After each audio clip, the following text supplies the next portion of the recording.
Hello and welcome to yet another Bitwise Homework session. Still doing day 2. Um, so since the last stream, I've done a little bit of cleaning up the code off work. I didn't really add anything. I didn't continue on the assignments. I just, cleaned up the code, refactored things. So I'll walk you through it quick. This is what it looks like now. Let's look at the history of this repository, I guess, and I'll show you some diffs that I've done. Let's see here.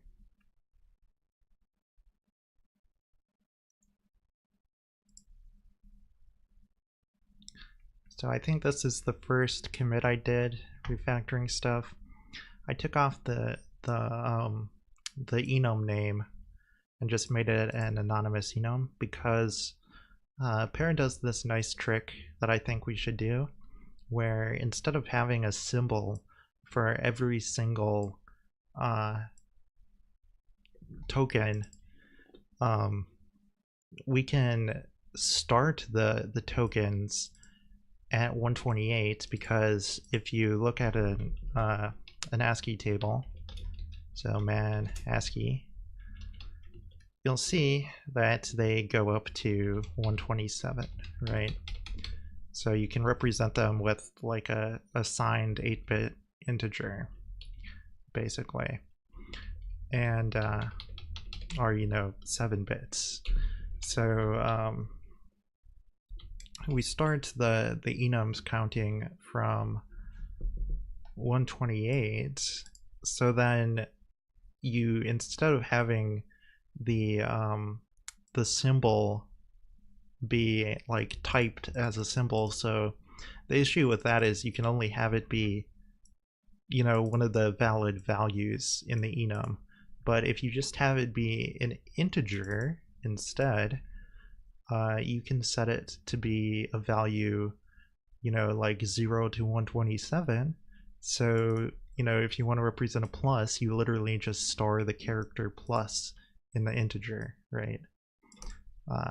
So that's a nice way to go about it. So all your single character tokens are just represented literally as the ASCII value. And then the ones that we have that aren't represented that way are, of course, integer literals, tokens that are multiple characters, which in our case are left shift and right shift. And then, of course, there's end of file and a catch-all other for, like an invalid token.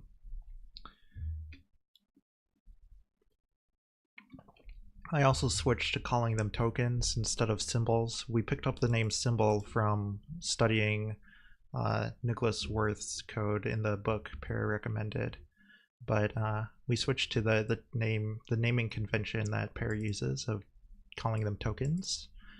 And because it's an anonymous enum, I prefixed all the names, and I also switched from using the character name, these kinds of names, to calling them like what they logically are. Like a double less than is a left shift, so we just call it token L shift, right? Things like that.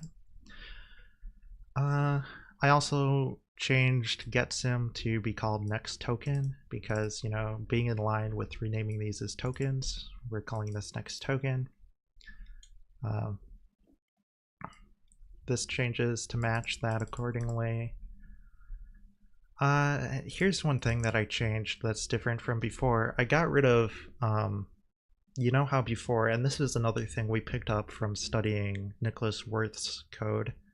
He had the character ch, and he'd pop a value from the stream into ch, and what we're doing now is we don't have a separate ch, and we're not like popping off a stream.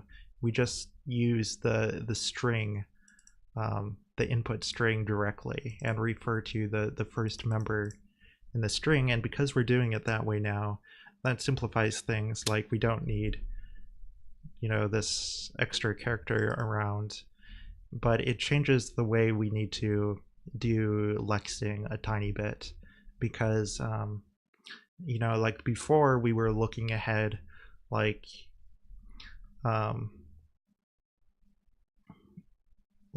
here we were doing if the input isn't empty and input 0 is 0 through 9.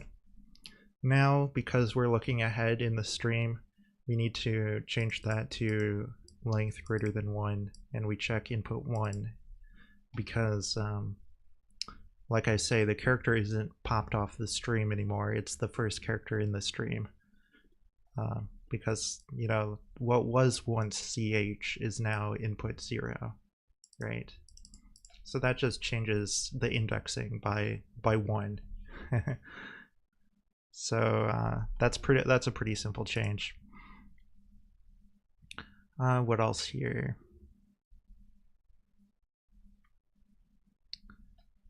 So I think all of this is pretty straightforward. One thing we do is I got rid of a bunch of redundant cases where, because all these symbols now you can just set equal to the character, all of these become the same case. Like the code is the same for all of them, all of the single character ones. So I refactored that, you know, wrote a bunch of case statements for each one, and then just a single you know, a single code path for all of them. And you can see that here. That's very straightforward again. It looks like all of this stuff is just changing, you know, the change from the character to the input 0 and the token naming convention. So straightforward refactoring there.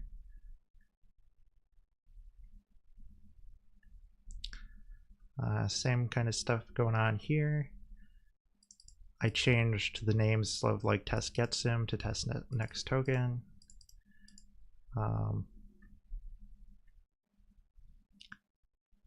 And I changed the expression 0, expression 1, and so on and so forth to be called like Parse Precedence 0, Parse Precedence 1, and so on and so forth. I also simplified the precedence handling code because that code was messy. It ended up being a while loop, as you can see in here on the side, but originally we had written it as a switch, and it really didn't need to be a switch. And once we have the while loop, like the checking is completely redundant, so you can completely get rid of the switch. So when you get rid of the switch, you're left with just the stuff before the switch and like the meat of the switch in here. And that's exactly what you see right here. So that's a straightforward simplification of the code.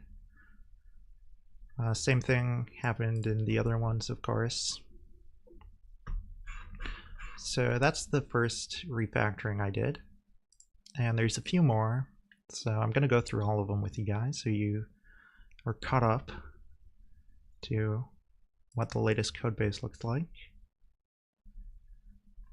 So I changed it to get rid of the main function and use unit tests. So if you don't know D, all this says is this will provide the main function for you, and unit tests are a feature of D where it will just call the unit tests, all the unit tests you define in your code, it'll call them in the main function if you pass the unit test flag to the compiler.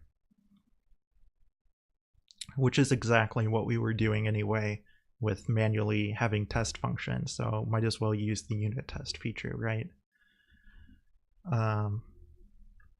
So I cleaned things up a bit. I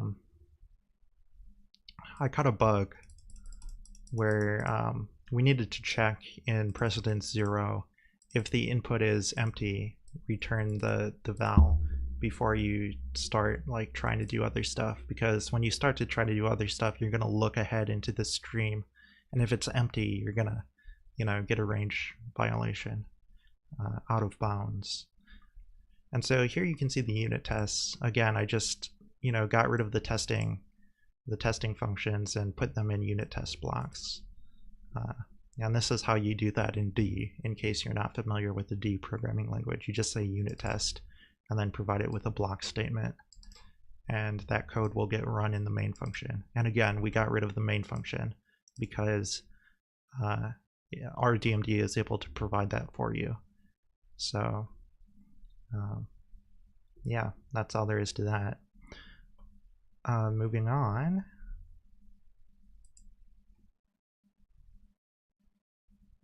I cleaned up the case statements. So I remember I wrote all these case statements. In D, you can put commas between them and have like a single case, and C, you just put commas between them. So a nice compact syntax for that. That's a very small change, but a nice change nonetheless. And then the last thing I did was I refactored the unit test some more. So one thing I did, I was looking at Parse code, and the convention he decided on is he sets token end of file as 0, and he sets token last character 127, and then starts the characters after that. The nice thing about having a token last character set to 127 is the order doesn't matter for the tokens after that. Like, its token int is no longer bound to 128. You could order these however you want and it doesn't matter, because it starts counting after last character, right? So I think that's the reason he did it that way. I don't know if there's more of a reason to do it that way, but that's a nice change, so I went with that. The token end of file being set to 0 doesn't actually matter for us, the way I'm doing it at least, but I decided to just stick with how Pear did it. So he set it equal to 0, so we set it equal to 0. Like I say, it doesn't actually matter in our code base, but I decided to do that too. What else? I kind of compactified the classes. So, these, I had everything split into multiple lines, but a lot of the stuff is very trivial, so I, stuffed it all, like the enum on a single line, the union on a single line, the constructors single line, just to keep things a little more compact, because that stuff doesn't really need to be spread out. And same thing happening here, just the toString being stuck on a single line. I also made an alias to Parse Precedence 0 called Parse Expression. So that just means you can call Parse Precedence 0 Parse Expression instead. So that's kind of nice. It doesn't really matter. I wrote a few asserts similar to what Pear has in his code. So like assert token just does next token, and then it asserts that token equals the integer you passed it. Then there's assert token int, and right now it takes a string because right now our code base doesn't bother converting integers into actual integers. It keeps them as strings, so we're just passing a string in there. When we do like the exercise, I know one of the exercises is to make it an interpreter and have like a little calculator interpreter, and when we get to that, we'll need to actually, convert integers into actual integers instead of strings. But we're not there yet. What else? So yeah, like this is straightforward. It just checks if the token is an integer, and it checks that the ID matches what you passed it. And then the unit tests, I changed to use that. So here's a test for some integers, like a test that you can do 0. It tests, just a random number. It tests a number that is, has a 0 in it. And yeah, you just assert the tokens the same way that Pear does in his code. And then here's one testing all the operators we defined. So we assert all those. And then the other unit test, I didn't change it. All I did is change Parse Precedence 0 to Parse Expression, because like I say, I made that alias for it. And that's all that change was. And that's everything. So you guys are now caught up with what the current codebase looks like. So I'll just, let you guys soak it in for a little bit before we jump back into the coding.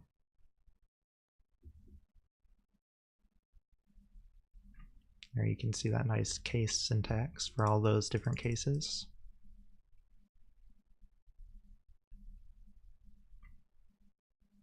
This stuff's a little bit smaller now that it's all on, lots of stuff on a single line.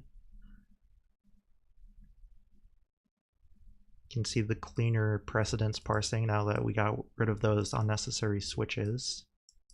It's a lot cleaner.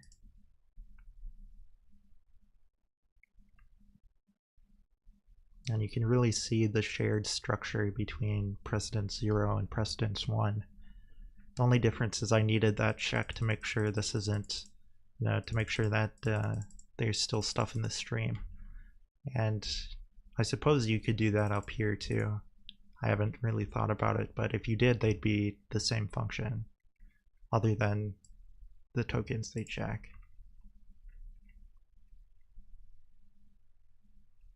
And then, the asserts and the new unit tests. So that's where we are now. Okay, and let's see here.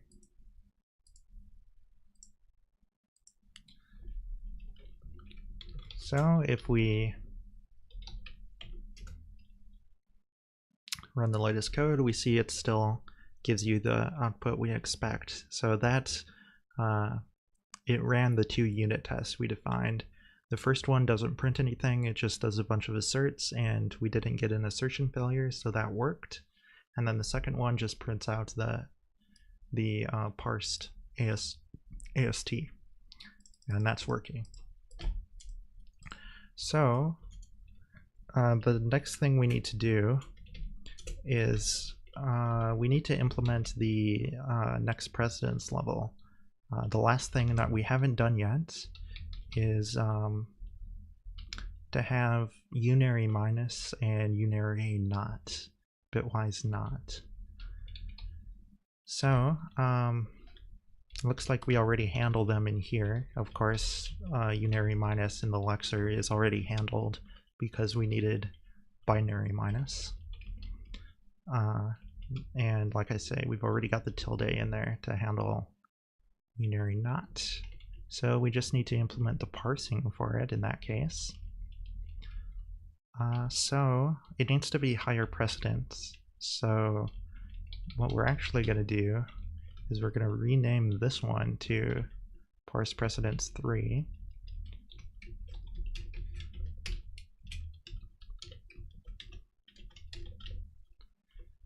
And then we're going to create a new Parse Precedence 2, which is going to, I guess we need to define a node. And we need to start off by trying to parse precedence 3.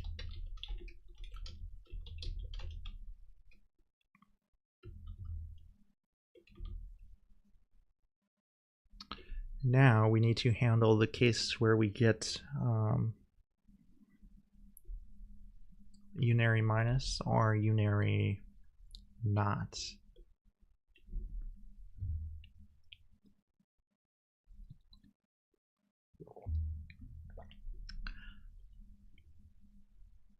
I don't think we want to do it as a while loop. I think we just want to do it as an if.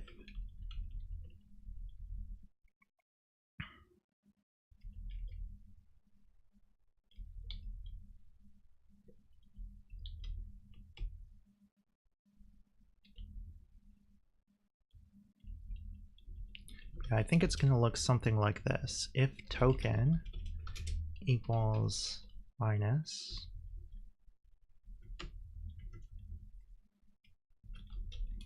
else if token equals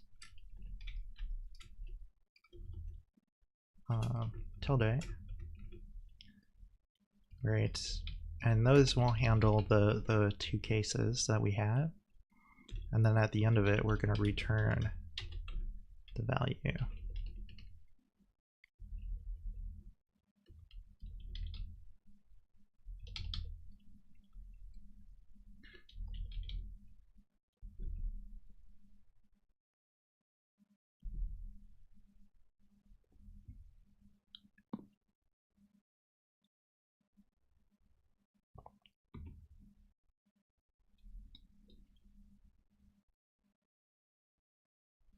So, how do we do this? I suppose in both cases,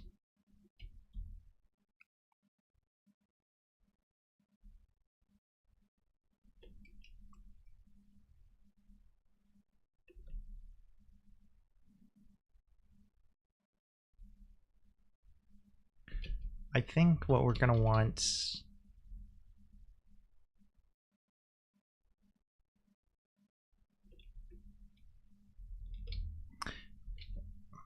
the thing that's interesting about these ones is because they're unary, they're not a binary operator like these, where these ones have a left-hand side and a right-hand side. These are more like you just have an operator and a right-hand side. You don't really have a left-hand side.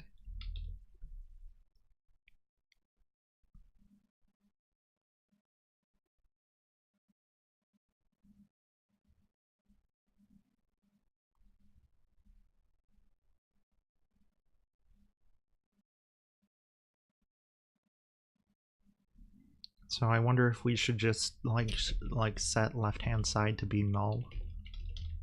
Something like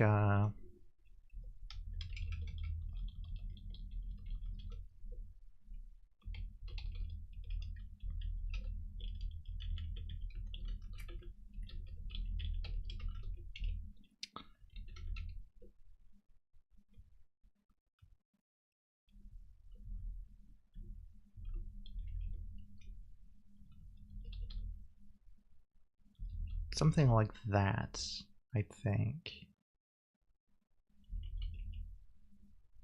I feel like it would be the same for both of these two, so maybe we want to do this with an R.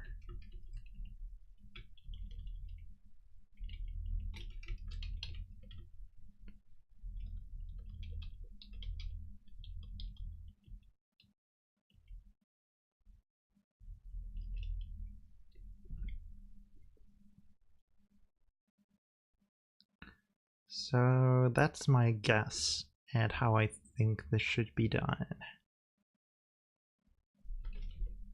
I'll take a look at Parse code.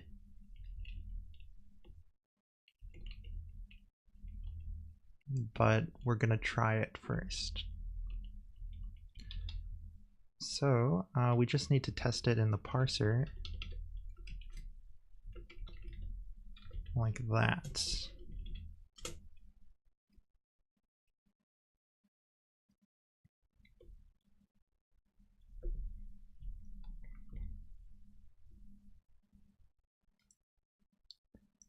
So I just see 25, no operator. What happened there?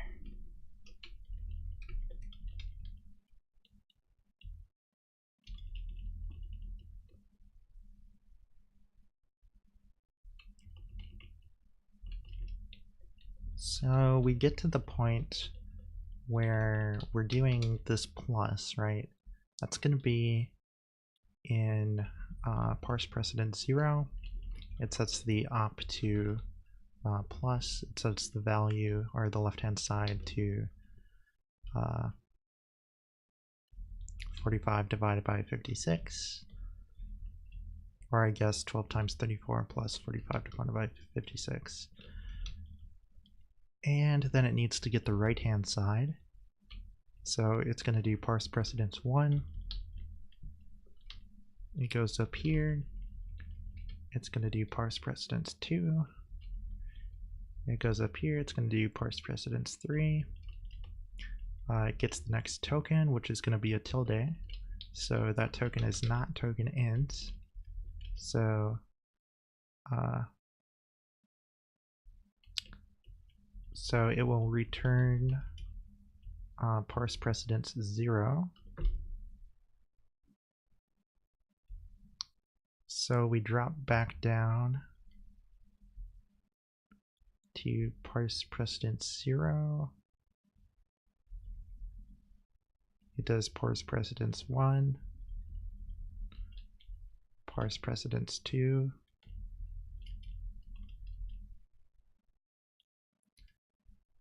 although then wouldn't it do parse precedence 3 and go back to parse? I think like in my mind that would cause like an infinite loop of recursion.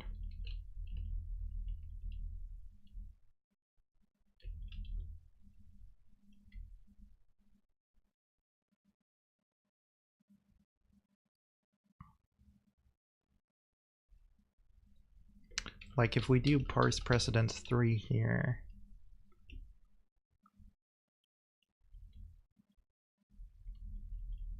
and it's just going to return parse precedence 0.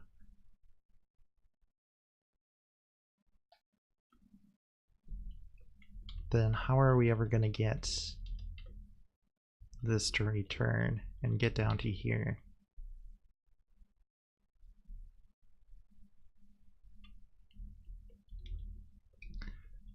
So like if I don't do this,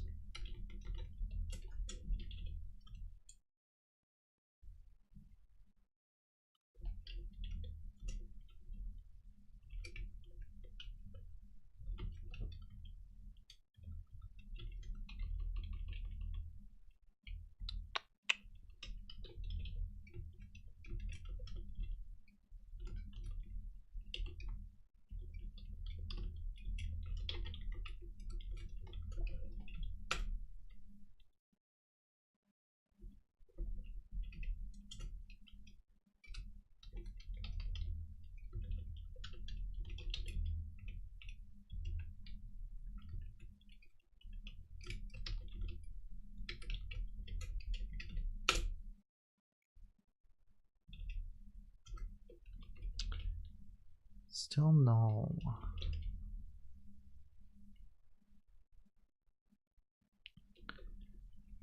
Okay, so what happens in this case where we just have tilde 25, right? So we're going to do parse precedence 1, which is going to do parse precedence 2,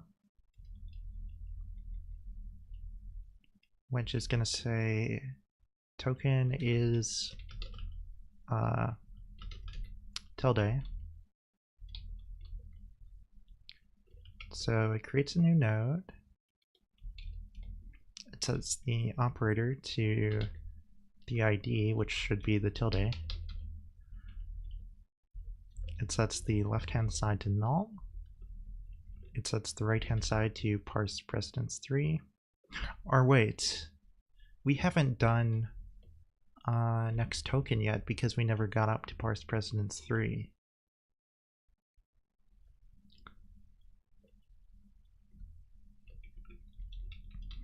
So actually what happens is token does not equal these because we haven't parsed the first token, or like lexed the first token. So we end up returning a null node member. That's why that's null. So like if I stuck next token in here, it should work. But that, yeah, that obviously doesn't work in the general case though. I'm not sure if that's exactly how we're supposed to be parsing a unary operator. Like maybe we need a special case for a node that only a node that's unary instead of binary.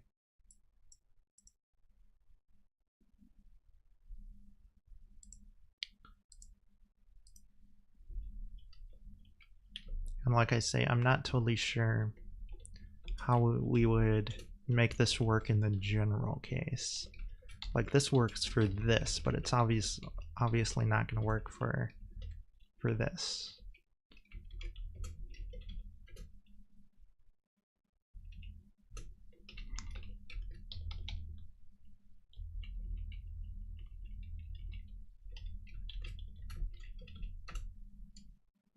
Yeah.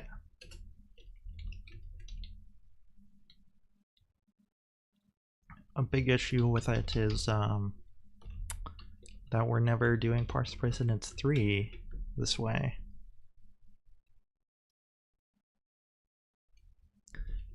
So maybe what we need to do is do the next token here, and then do the Parse Precedence 3 if not this, right?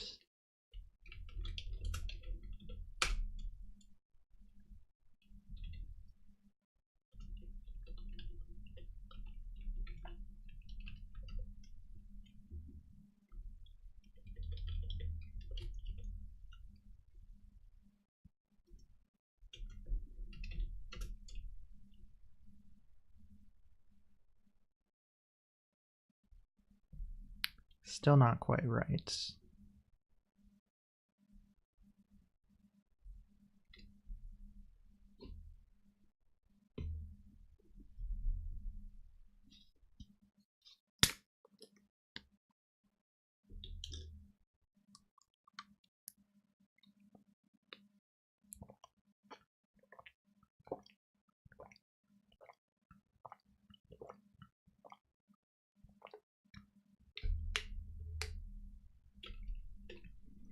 So what went wrong there? We ended up getting null again, but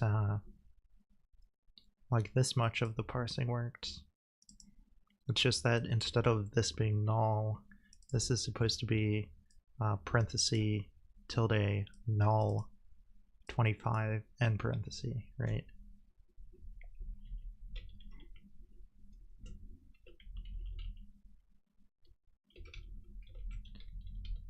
So what went wrong there?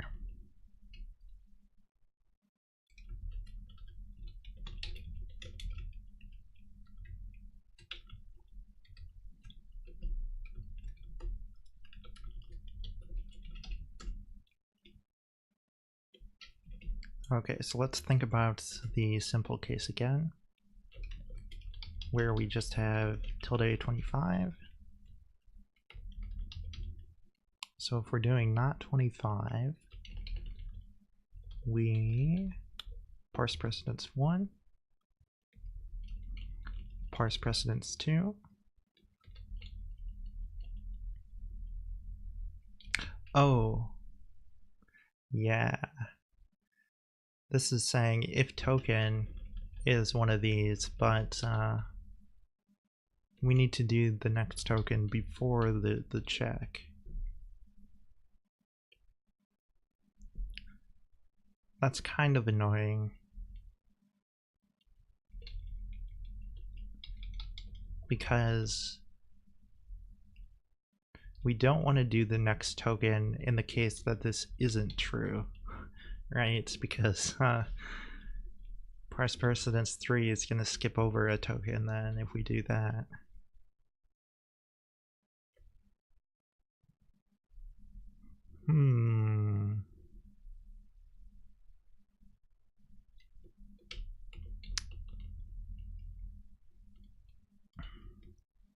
We could like parse the token, as in do next token, check if it's one of these, do this, and then if it's not, revert back to the previous.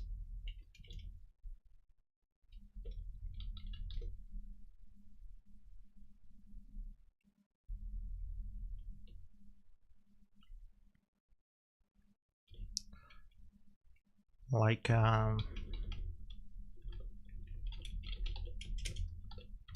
save a copy of the input,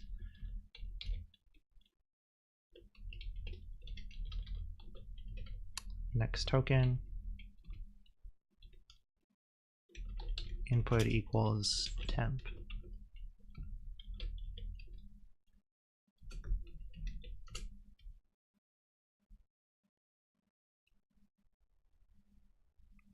That's still not right. That just gave me 25.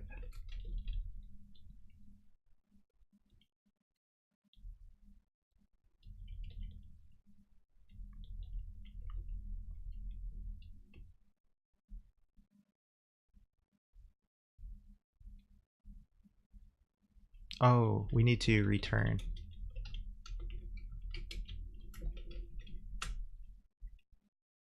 There we go.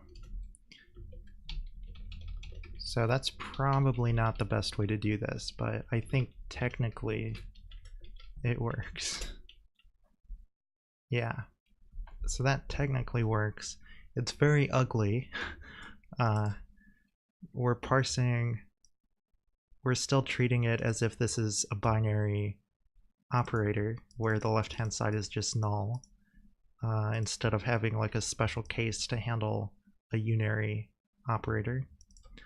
And we're like handling it with backtracking, where we get the token, and then if it's not these, we need to backtrack, and then parse again at a higher precedence.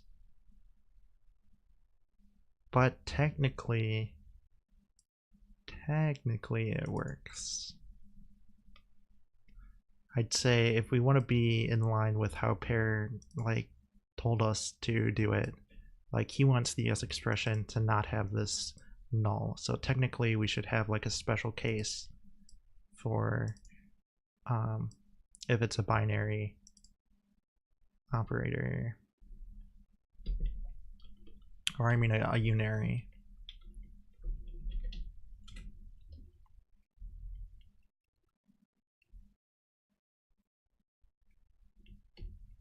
So if we were to do that, we would need to modify our node structure.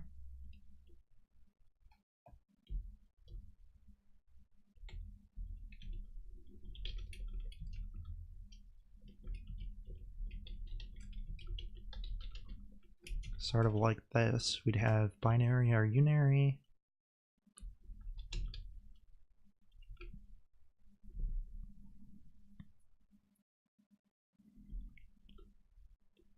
And then we'd have a union where you either have, can we do an anonymous struct in D like this?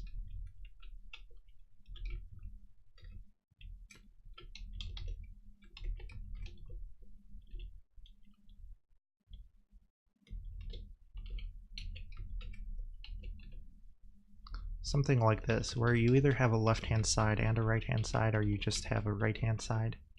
I mean, technically, we don't need this to be a union, because, you know, all we need is the tag of whether it's binary or unary. And then if it's unary, when we print it, we just ignore the left-hand side, right?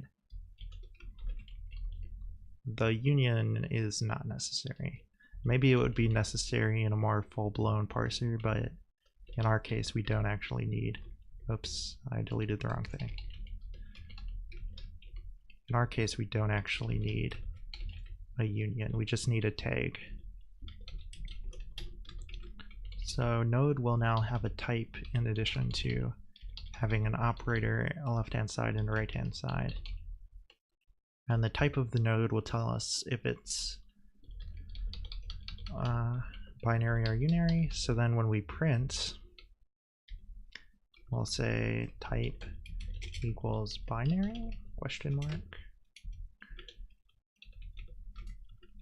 If it is, we do this formatting. If it's not,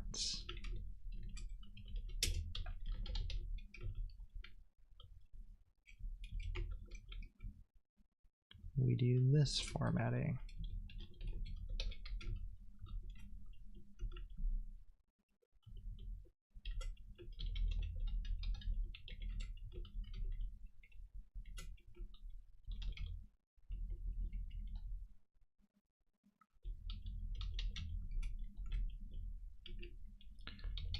So now binary is the default because I put it first in the enum.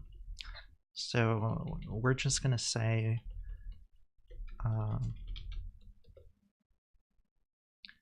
in the case that we get a unary,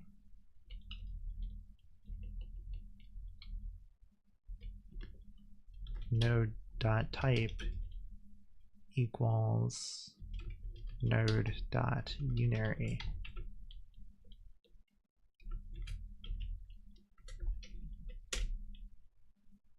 Ta-da! All right, so now we have, I think, completed the assignment he gave us, minus the bonus questions. Let me check. So one thing I'm going to do after I check this is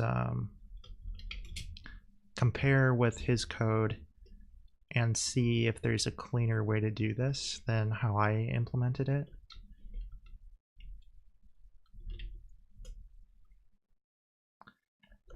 Okay, so day 2.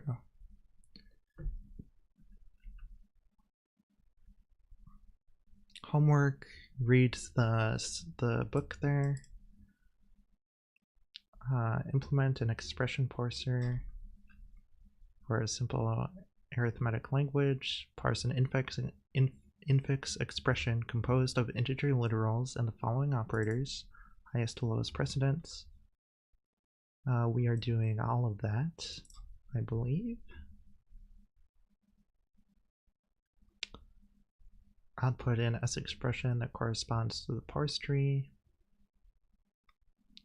So we take this example input and we produce this example output. So we have successfully done this much of the assignment, so it is just extra credit left. So support exponentiation.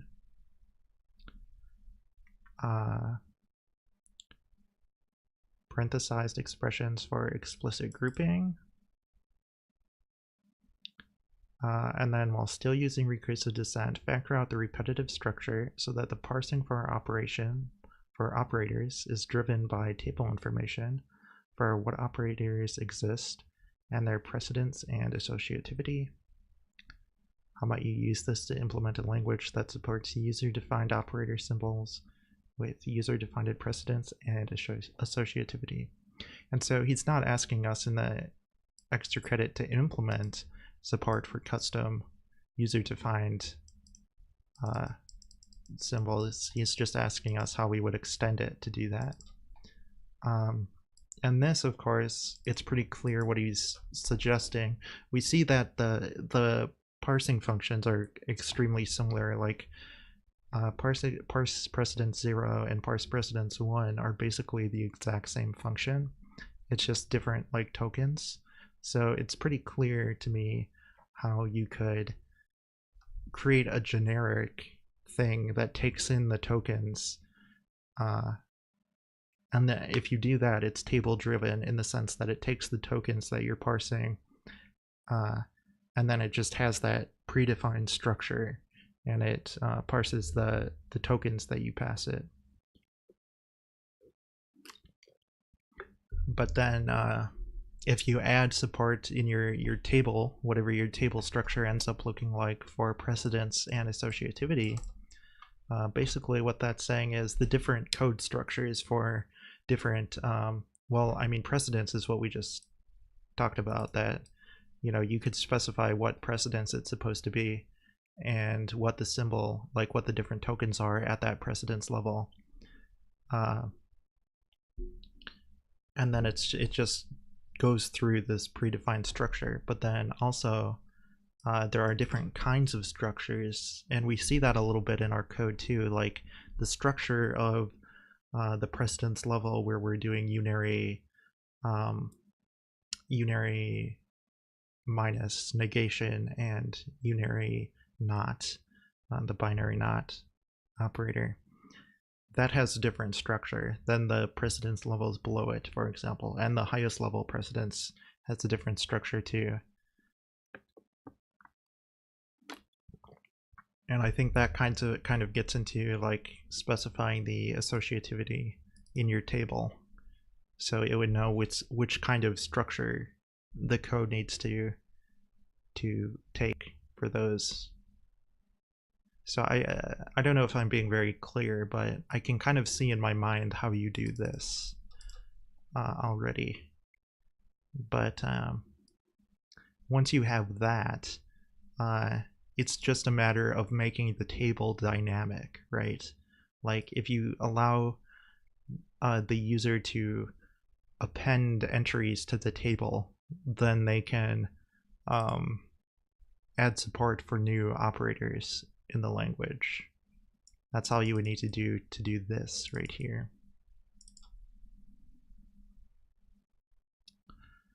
And then these are just asking us to add new things to what we parse, so we can definitely do those. But yeah, before we jump into the extra credit, let's take a look at how he went about these things. So in my copy of the repository, I'm trying to keep it up to date, so we probably don't have good examples anymore. Like, he's done a lot of work on the ion stuff, so this doesn't really look like what it used to look like. And yeah, I mean, we can take a look at like parse C, I guess, but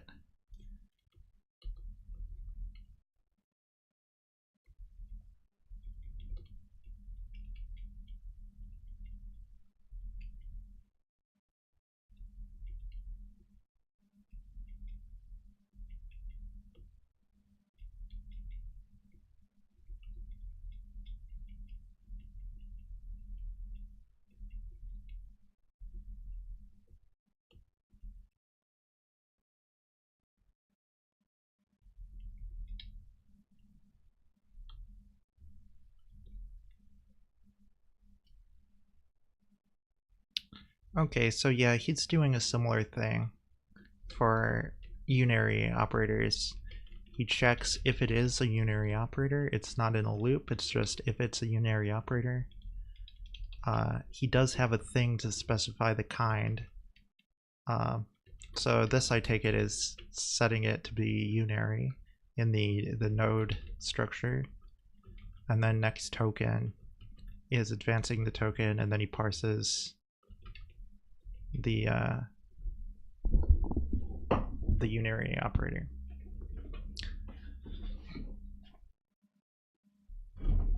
Otherwise, he just does the normal parsing up the chain. So I think we're basically doing the same thing. So I feel good about our implementation then. I don't think we implemented it in a horrible way because it seems like he's basically doing the same thing. So that's generally a good sign, I would say.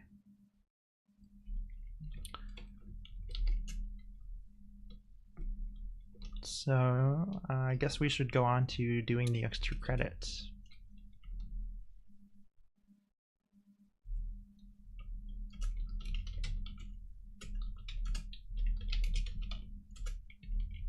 So first thing I'm going to do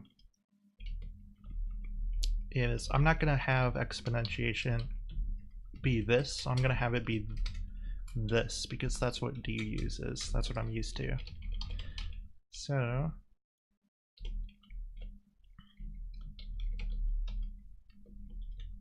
I'll just call it exp for exponentiation.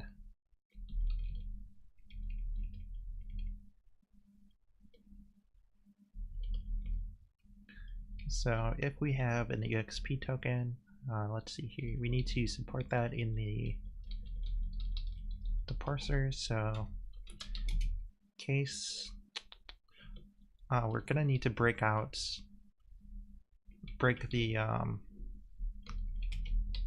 this guy right here out of there because we're reusing the caret token.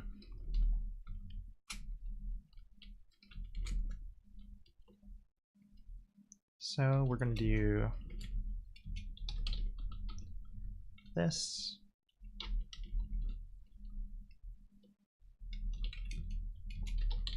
Advance the input.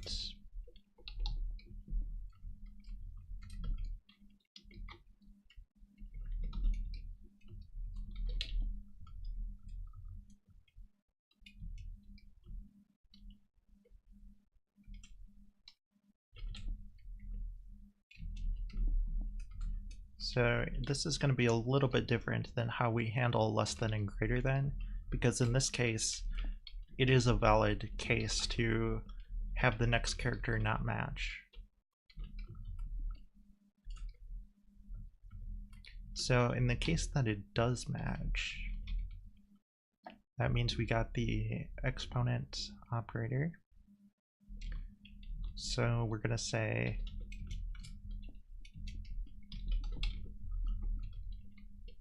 concatenate it onto our identifier, advance the input again, set the token equal to token exp.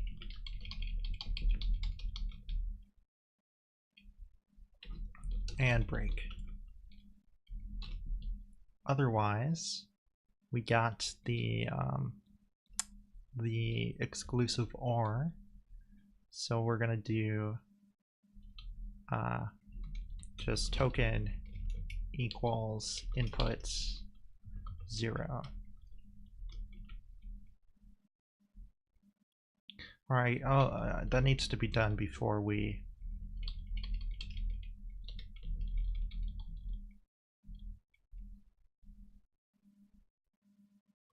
let's just do it here. So we assume it's going to be an exclusive OR, right?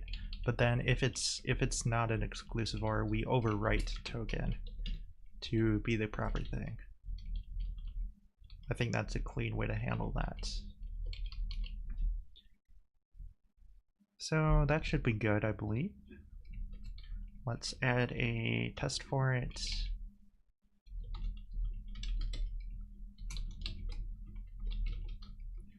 So token exp.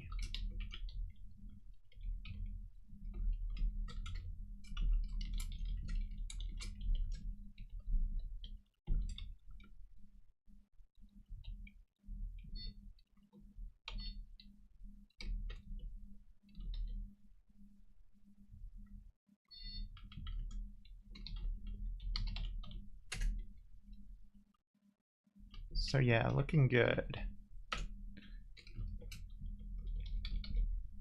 Now in the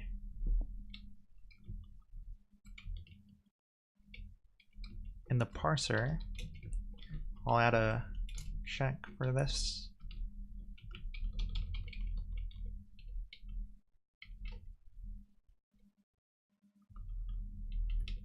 So what's the precedence level for this operator?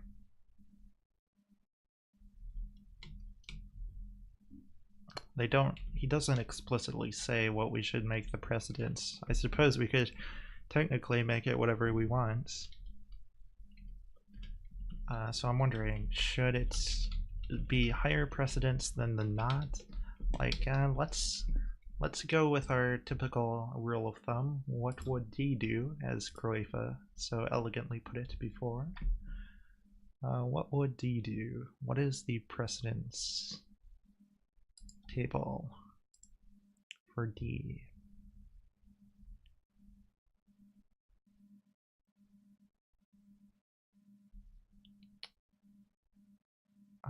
Where would I find the precedence?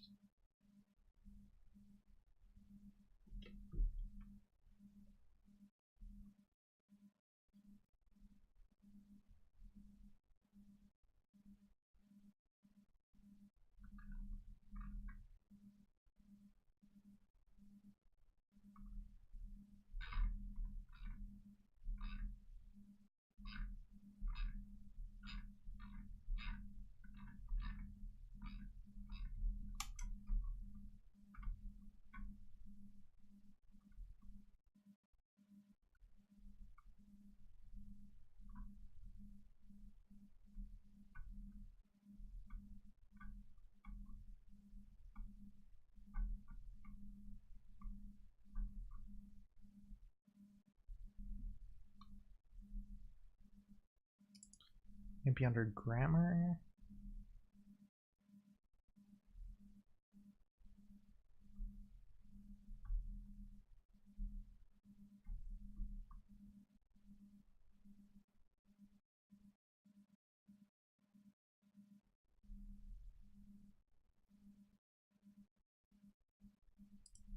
Let's see if we can search precedence.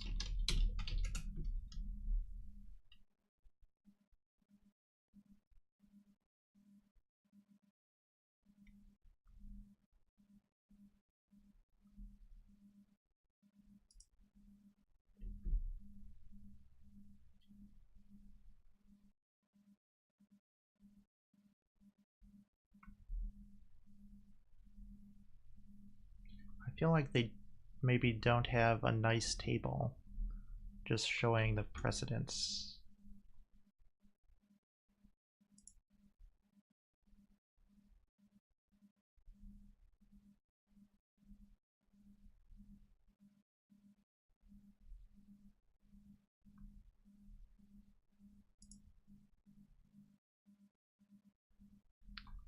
They call it POW, I guess, instead of EXP.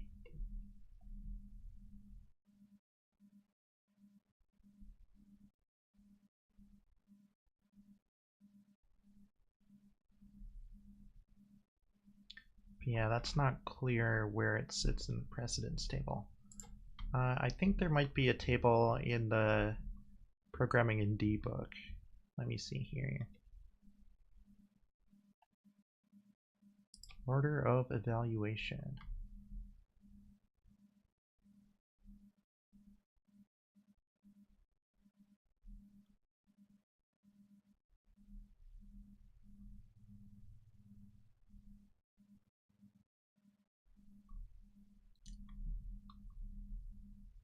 Well, that's not very useful.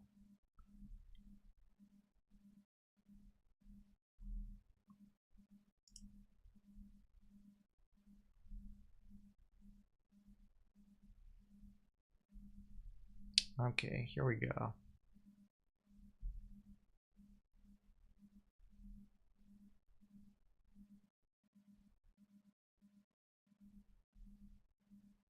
So he put a table, but it doesn't look like it's really meant as a precedence table.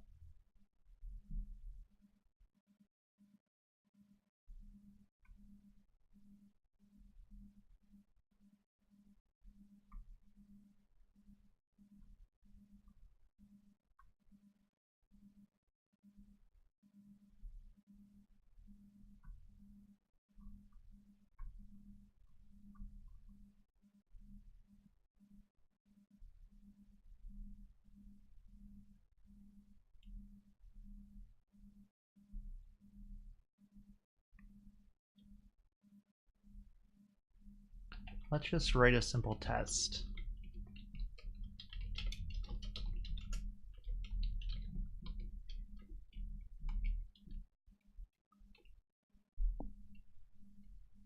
So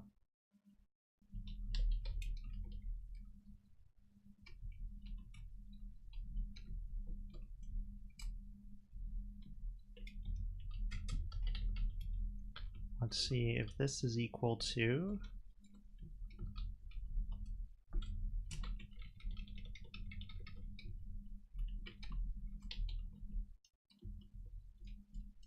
that, or is it equal to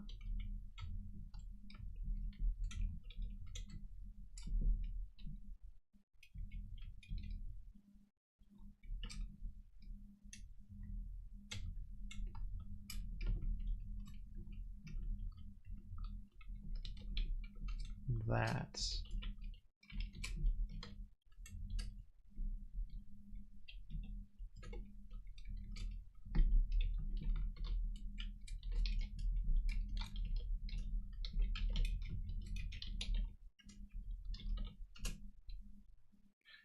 Line 4.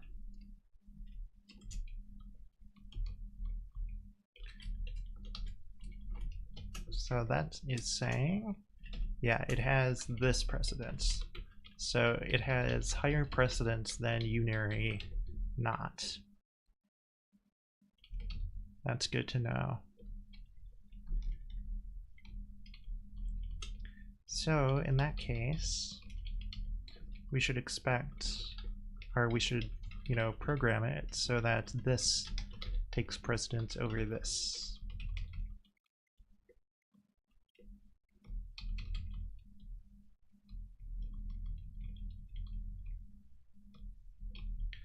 Let's just add another precedence level.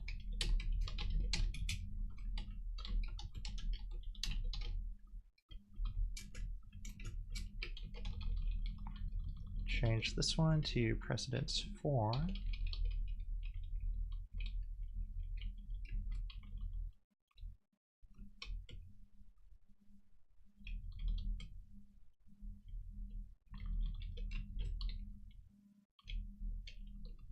think we're going to handle it something like this.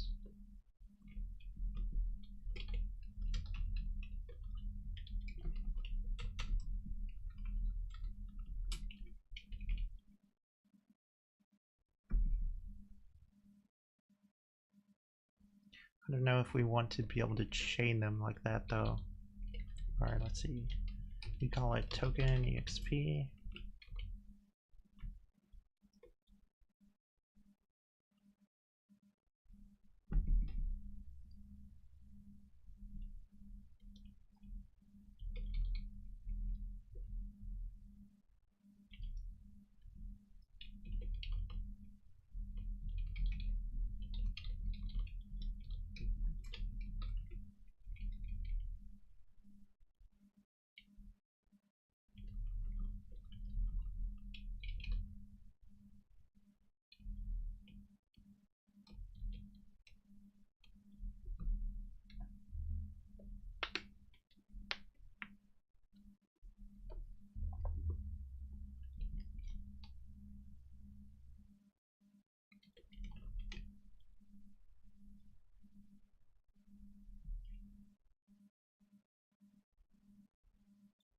If we do a while, it's going to be like left associative.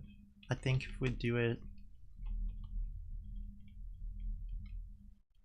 as an if, it would be right associative.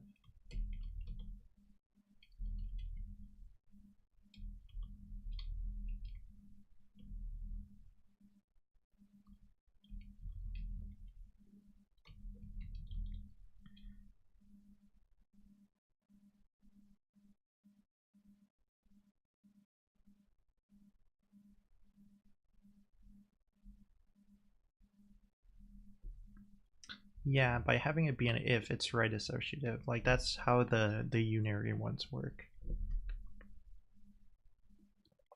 And I think this is supposed to be right associative according to the assignment.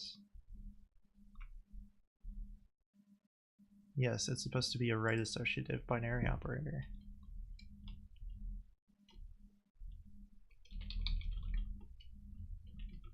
So then you would do that, I believe.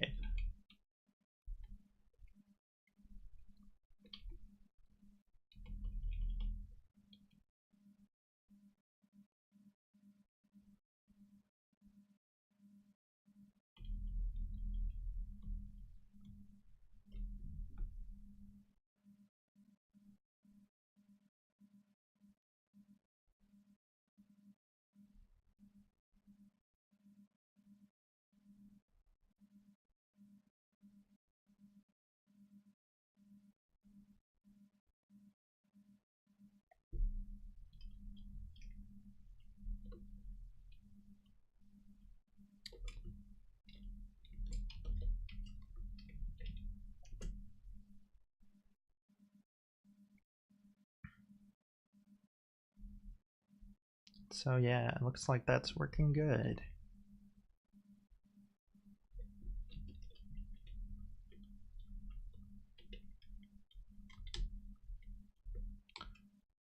What's next?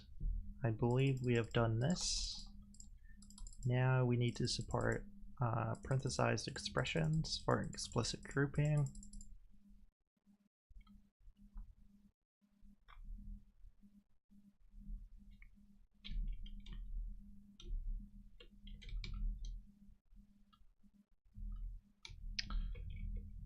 So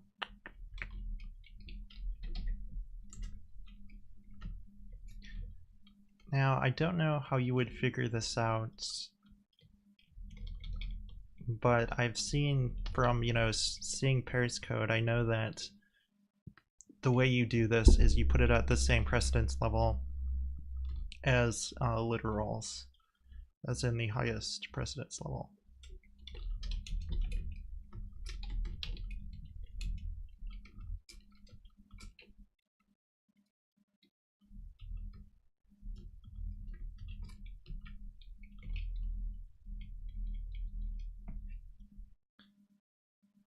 So you take a parenthesis,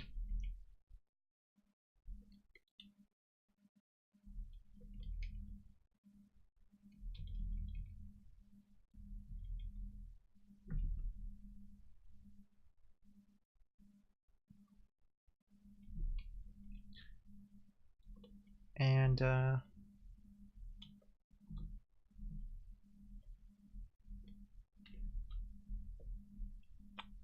I don't know how we should error out if we don't get a matching parenthesis.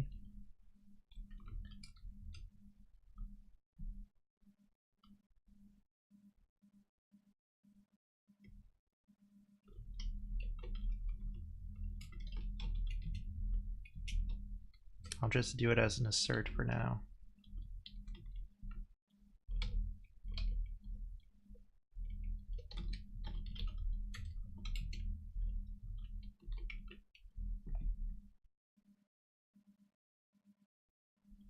So if we got the matching parenthesis, we can just skip over it.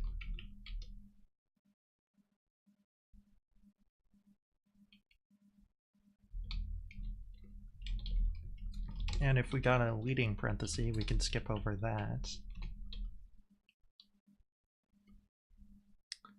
And then we're basically just gonna want to do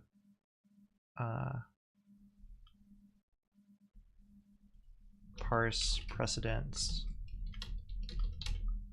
0.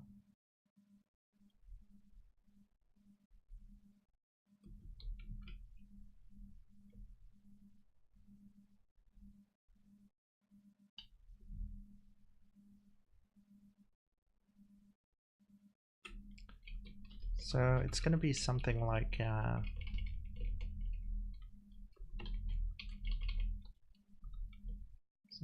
this.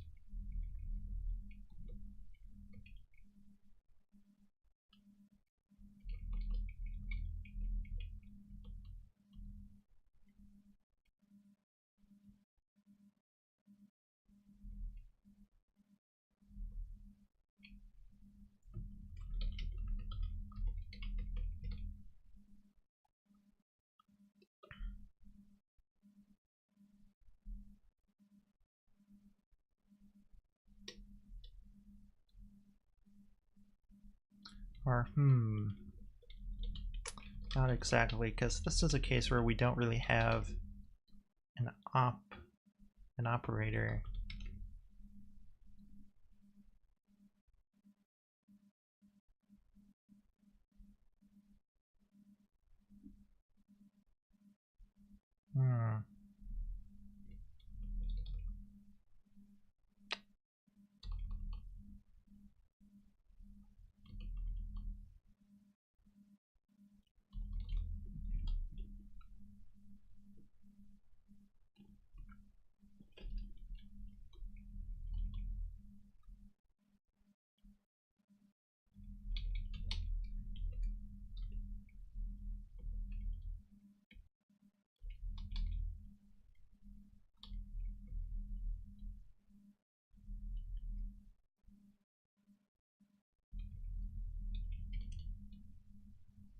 So I'm not totally sure how you do parentheses.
Okay, so let me think about this. If we want to support parentheses,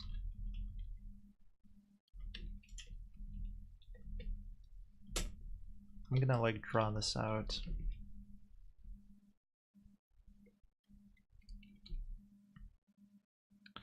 So let's take the example we've been using.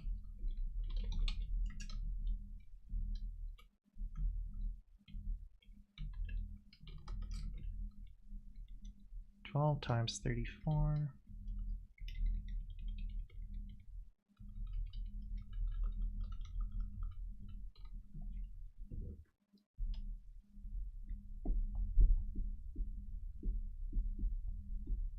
Plus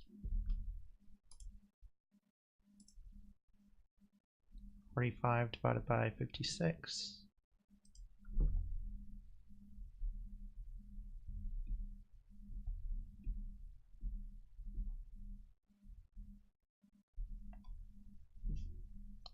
And then it's just like plus not 25. And then I also added exponentiation in there, but let's not worry about that. Let's just say, let's take out this. Let's say we're concerned about 12 times 34 plus 45 divided by 56.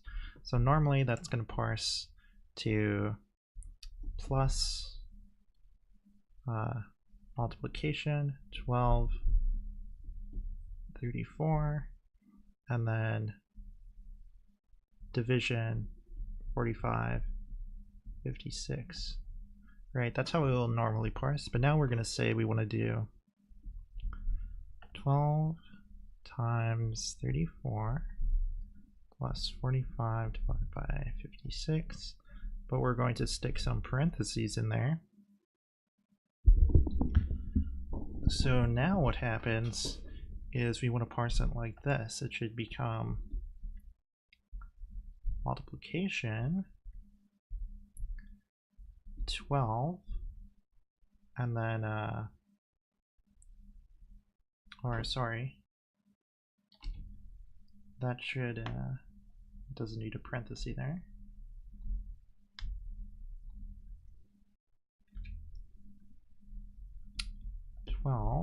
Here is where the parenthesis goes, plus 34, 45,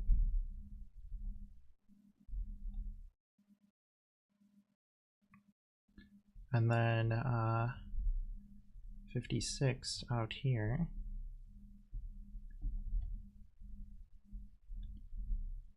Division, right? So that's how it should parse if it's parenthesized like that. So let's just think, how do we go about doing that, right? So we're going to walk through it and see what we need to do to make this happen.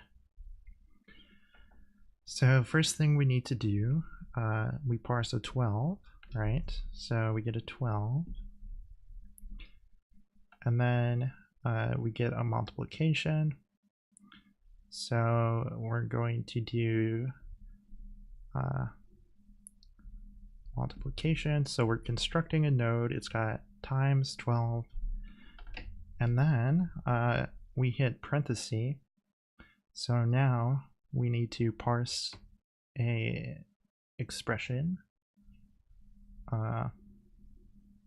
So we parse a number. So let's say like this is its own node, and we're working on the right hand side, but now we're going to make a new node, right? And we're going to parse.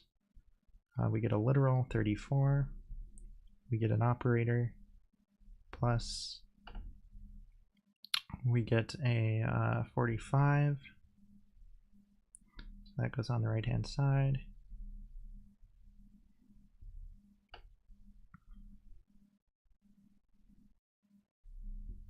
And then when we hit the parenthesis, we need to return, and set that to the right hand side of what we were parsing. And then from there we get the next symbol, which is the division. So then we need to do, make a division and set this stuff that we just did to the left hand side, get the last character, which is the 56, and then we get the structure that we want.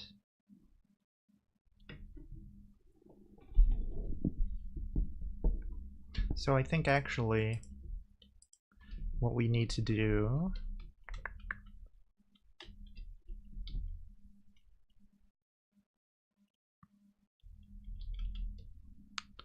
is when we're at precedence level 4, this needs to check if it's either token this or token this, or maybe it's an else if it's that.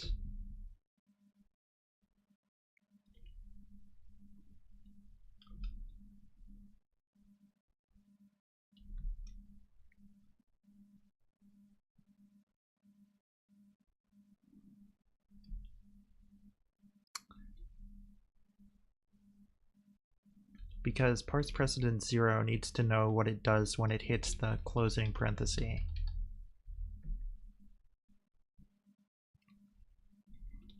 That's what I'm thinking right now.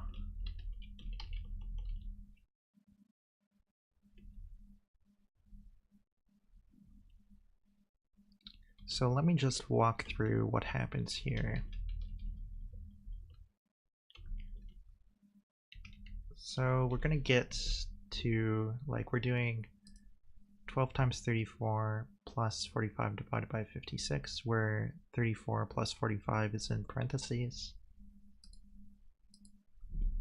So let me just write that out here as a note.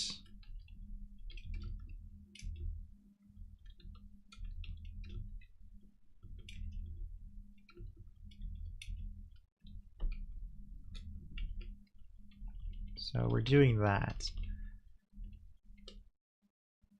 Let's see here. So we parse all the way up to hit the integer 12. That returns down to parse precedence 3, which returns down to parse precedence 2, which returns down to parse precedence 1. We hit the multiplication, so we create a new node. We set the operation to multiplication. We set the left-hand side to the 12. We parse precedence 2 to get the right-hand side.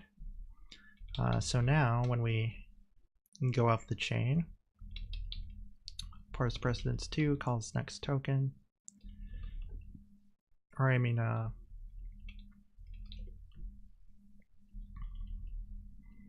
it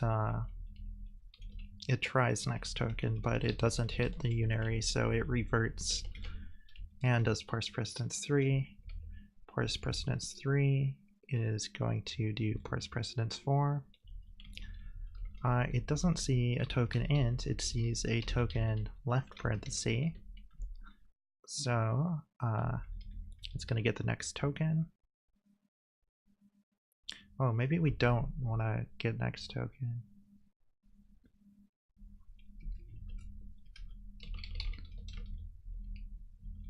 So it creates a new node for the parenthesized expression. It sets the left-hand side to val.do. That maybe isn't right either.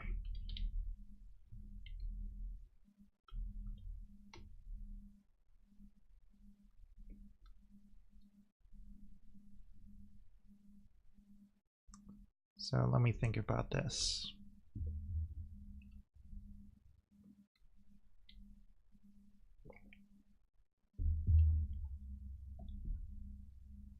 Or no, that's right, because it's what we have is the current val is multiplication 12 and then something. So no, never mind. What we want to do is set node.right hand side of the current val.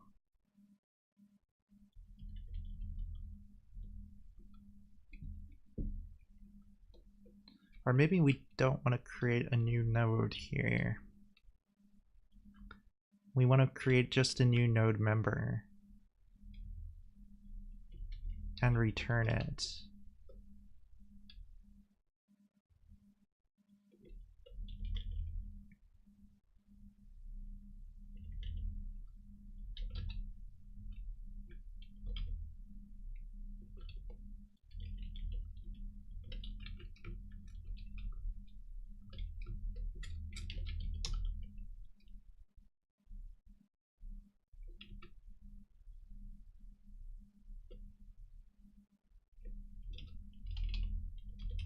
I guess you just set val equal to parse precedence 0 and then return val, right?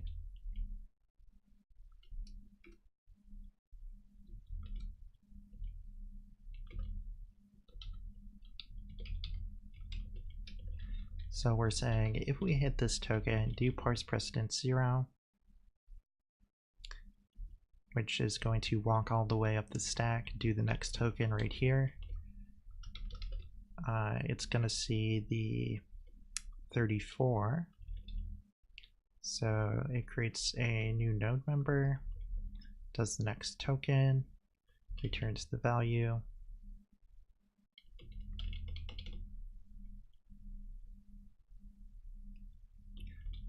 So we come down to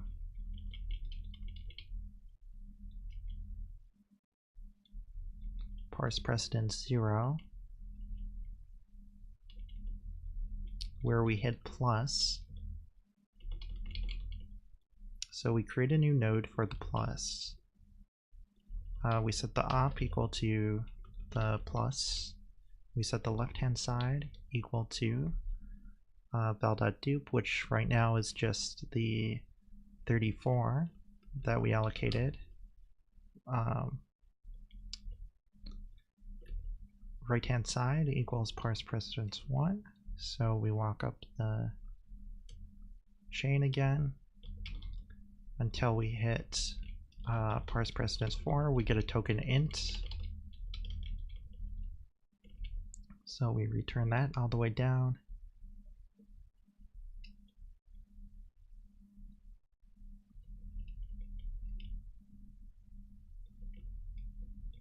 Right, and that finishes off parse precedence 0 here. So it creates the new node member representing the node we just made, returns that, which is going to return back to precedence level 4.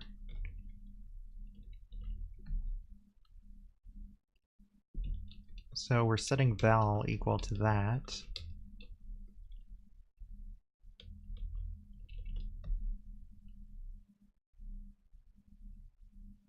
So then when we return from that, it will set it as the right-hand side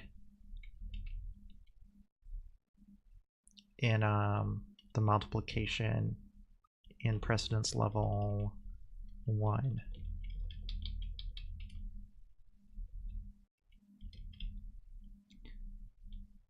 That looks good, but the one thing we need to do is we do need to skip over the closing brace. So we don't actually need to detect the closing brace, right?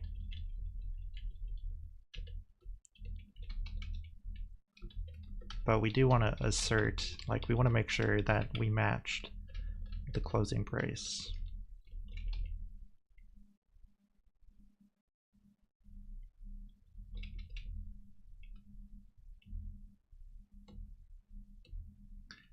So I think that should work.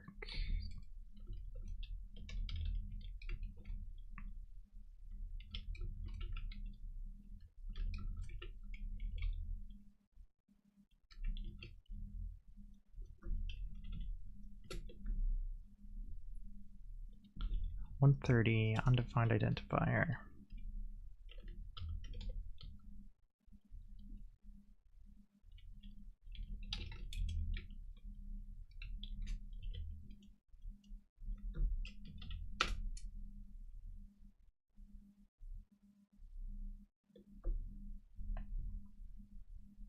Okay, we got the times 12 and the plus 3445 correctly, but then it gave up halfway.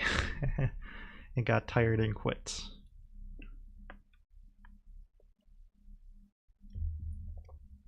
So we're going to need to give our program a few words of encouragement to do the full job. So why did it early out? I'm thinking what happens is, like, after we fill out the multiplication, it's like thinks it's done prematurely for some reason. So let's reason about that.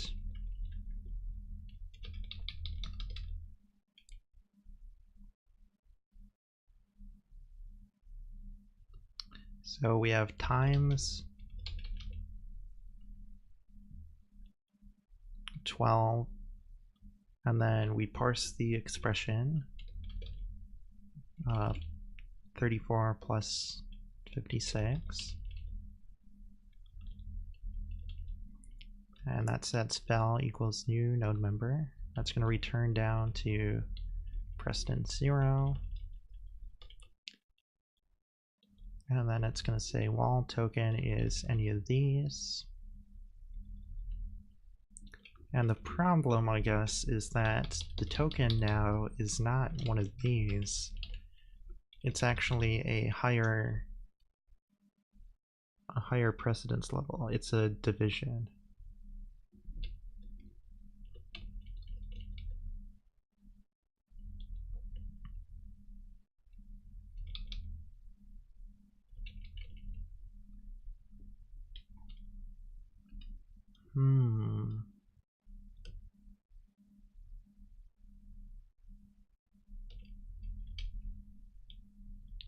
So I wonder if we actually need to, when we get a parenthesis, I wonder if we actually need to parse the expression, but then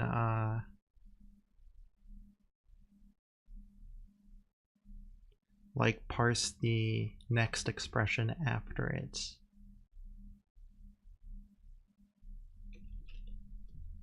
So that it doesn't early out like that.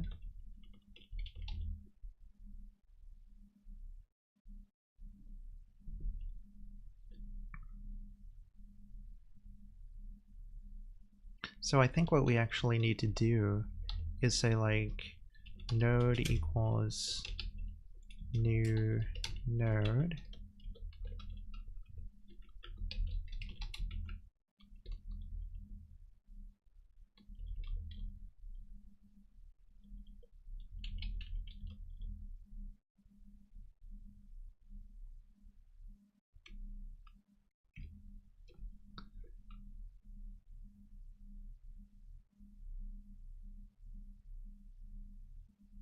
well, but then,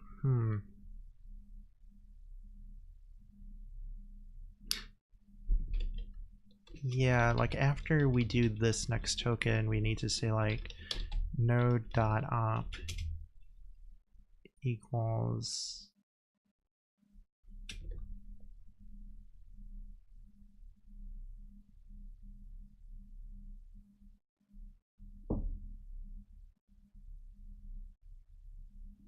or, well, I mean, like we want to do this when we actually like hit the right thing. I feel like what we want to do is set another like parse precedence.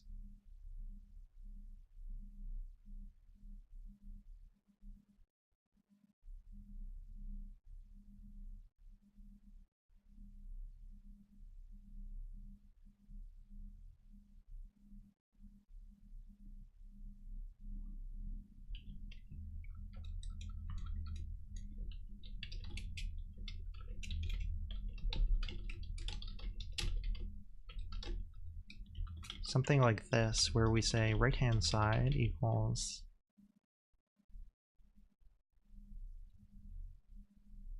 or maybe that's supposed to be more like left hand side.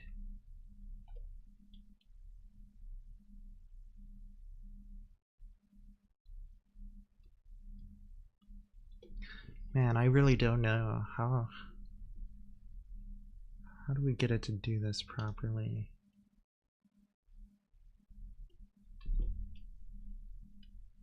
I think I want to take a peek at Pear's code and see how he does it.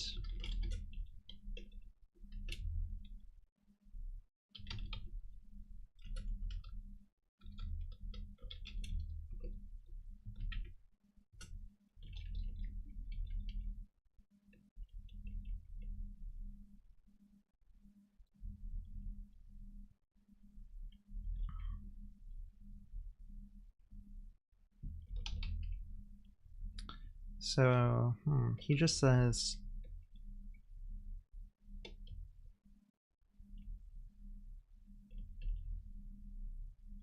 yeah, so this is what I'm looking for, and he's saying if you match the token, or no, this is for types though. I'm looking for expressions. Here we go.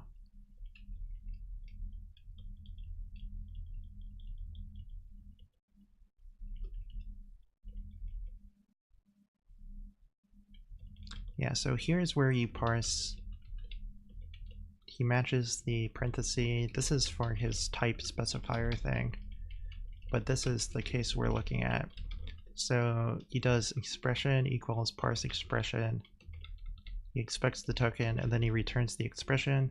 Expression is what he's calling, what I'm calling node member. So I guess expression would be a better name than node member, but regardless, he parses the expression.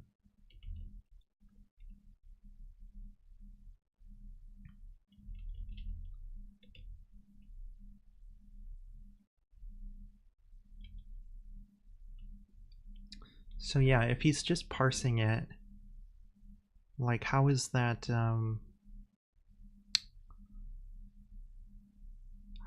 avoiding the early out problem I'm having?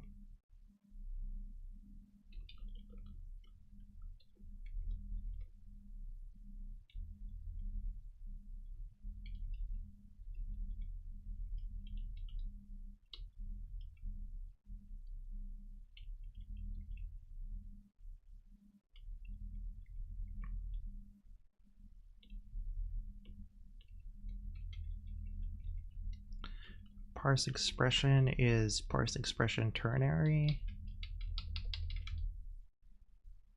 which does a parse expression or, and then it checks for the ternary.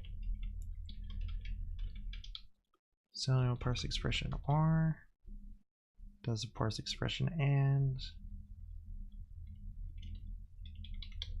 So we're just walking up the precedence chain.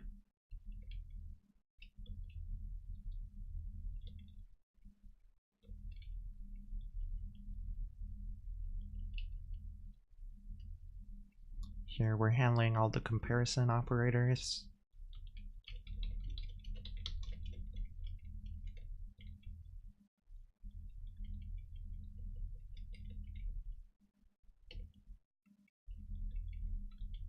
Here we're handling the, what I'm calling like parse precedence 0.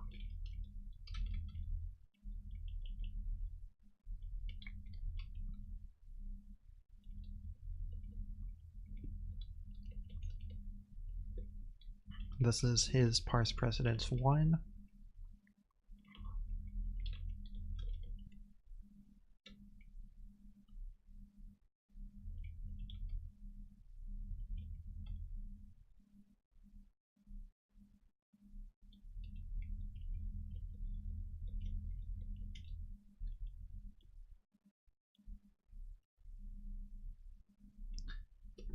But yeah, so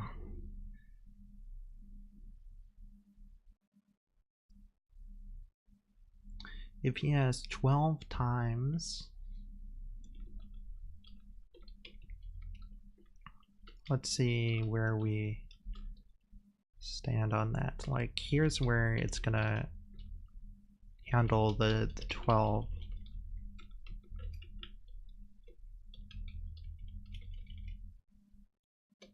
Or the multiplication, I mean. But first, we need to walk up past the unaries.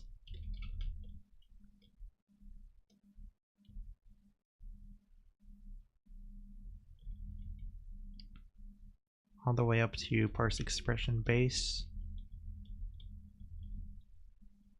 which actually goes even higher to parse expression operand.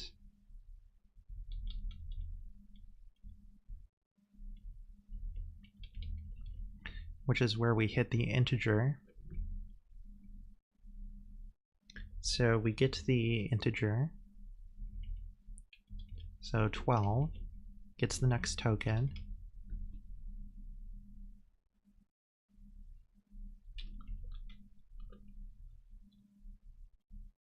So that's one notable point about it, is he's getting the next token here. Whereas like I'm getting the next token before the is token thing. So we're handling these, like when we get tokens, a little bit differently. That could be part of my problem. But he returns the integer.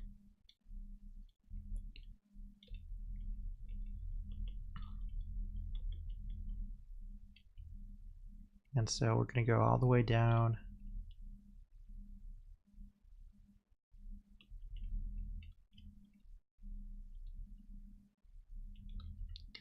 Back to here.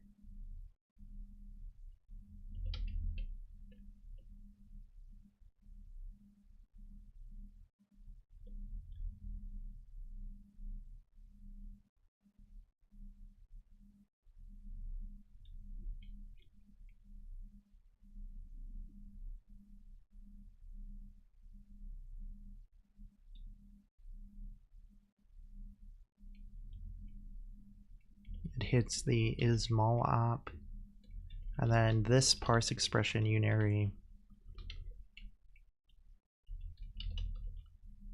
is going to walk up to parse expression base, which walks up here, and it shouldn't hit the, like it shouldn't hit anything here. So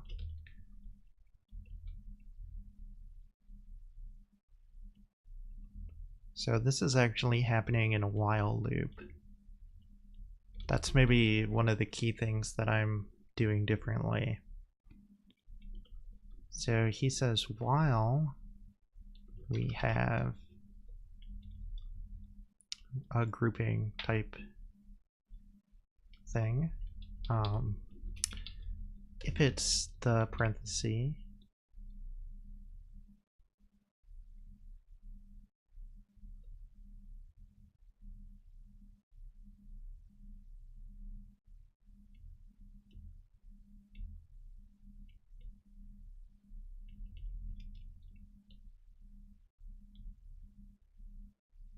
or wait, is it up here? Maybe it is up here. Oh yeah, it is. It's right here. I was thinking we hit this, but no. It actually is in the expression operand parser.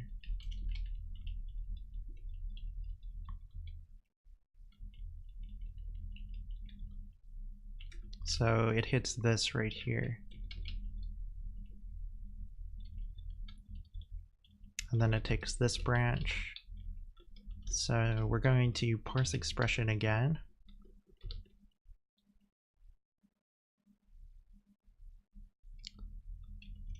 And that's ultimately gonna parse the plus 34 and 45.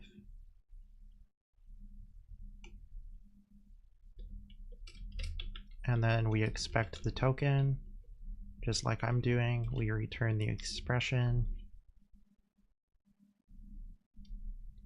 So that was in the multiplication.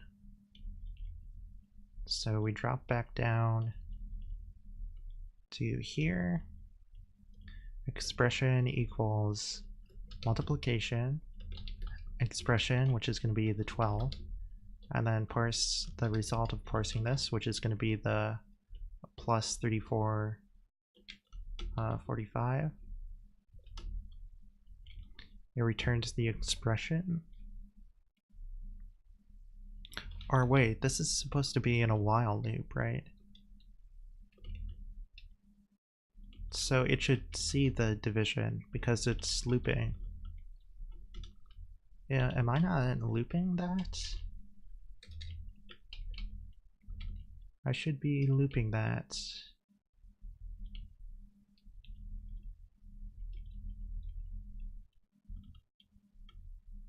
Right, because I get this far.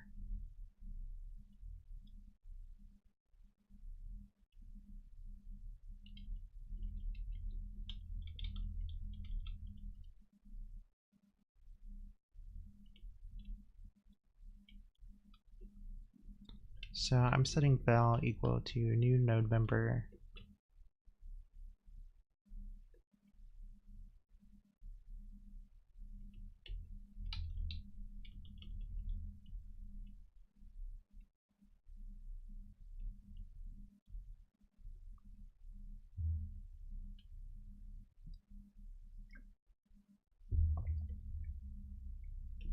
So then we should take the loop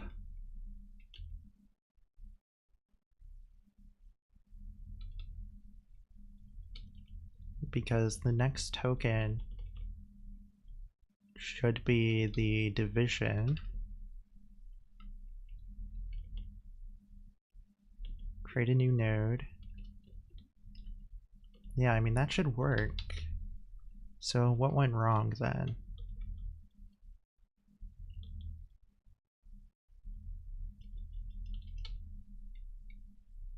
I mean, the assertion passed, right?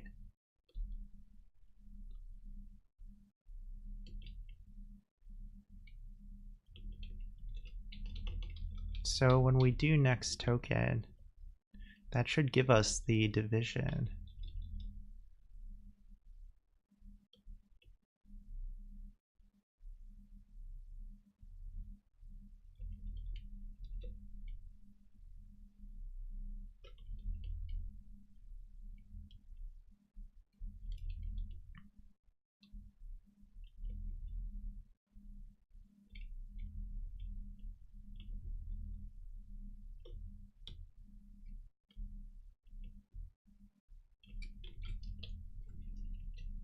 Does this really not work? What's going wrong?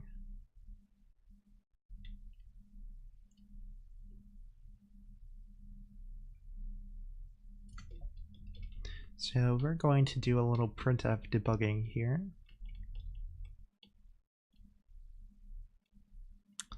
First thing I want to know is when we're in this case,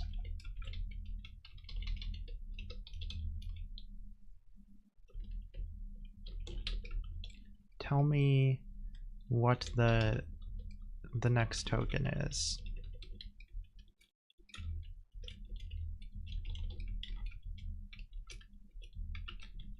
That should be a division. Why do I not see that? Okay, so there's the problem, that we're not even taking that code path.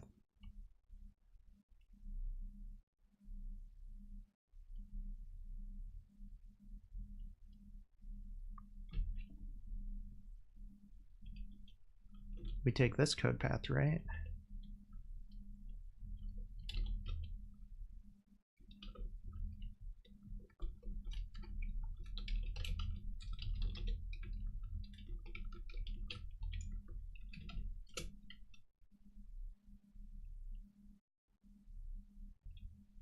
What?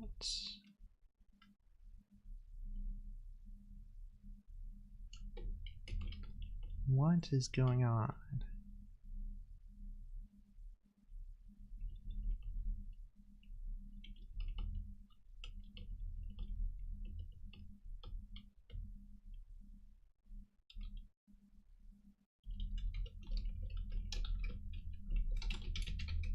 Let's do a sanity check. We should definitely be seeing found ints, yeah.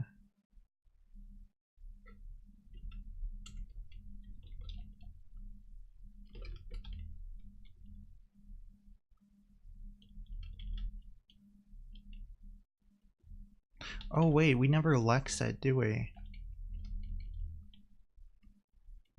We never added that to the lexer, that you can have parentheses as a token.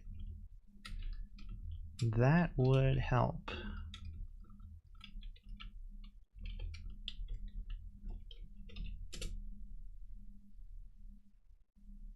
There we go. Now, did this do the right thing? It looks like it did. Yeah. That did exactly what I wanted it to. Okay, so yeah. The lesson there is don't forget to add the thing you want to add to your parser to the lexer too. You need to make sure you lex it as well as parse it. And that would have been caught sooner if we had like proper error handling, but we're pretty much not doing any error handling in our code base here. So we had to figure that out the hard way.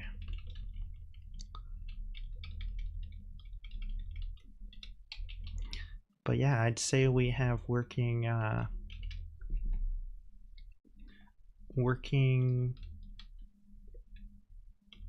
parentheses. Let's just call this parse expression because I made that a thing.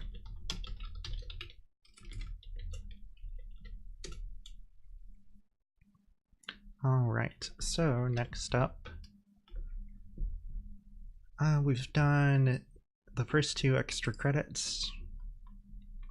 The next one is, while still using recursive descent, factor out the repetitive structure so that the parsing for operators is driven by table information for what operators exist and their precedence and associativity.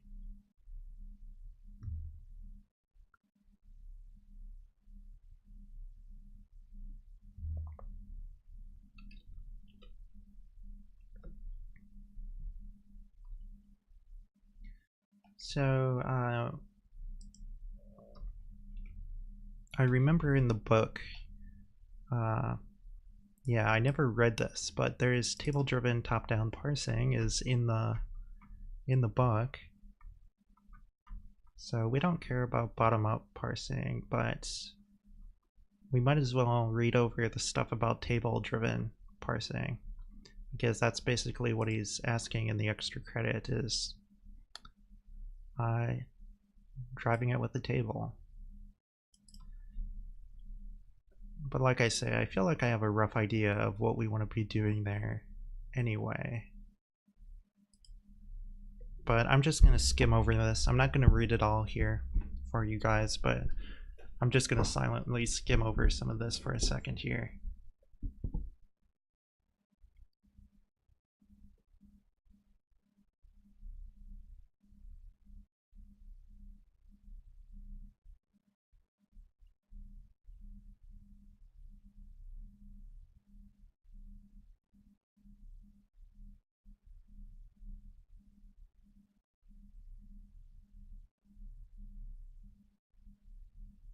So he's saying that we need a data representation of the structural graph. That's kind of what I was trying to say earlier when I was thinking about how you would do this.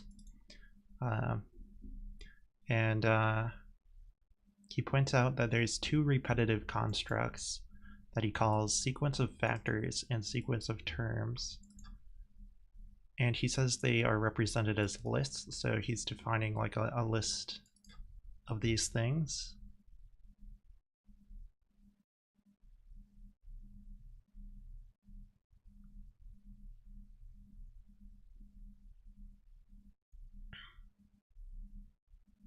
So we formulate this abstract data type for terminal and non-terminal symbols.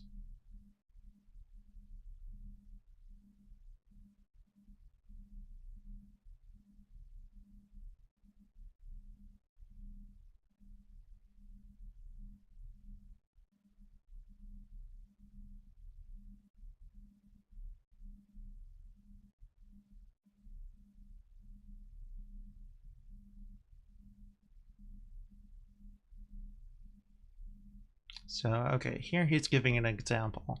So, expression can be term, plus or minus term. Term is factor, multiplication or division factor. Factor is identifier or parentheses expression. So this is similar to what we implemented. We did more than just plus minus times division, identifiers, and parentheses, parenthesized expressions, but we have already implemented this entire grammar. We just didn't drive it with a table. So let's see how he goes about doing this in a table-driven fashion. So we're going to formulate the general parsing algorithm in the form of a concrete procedure.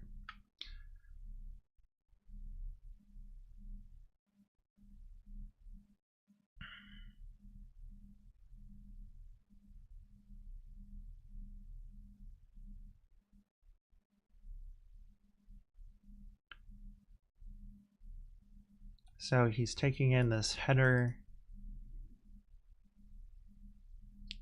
X is a symbol. You get the symbol from the header. If X is terminal,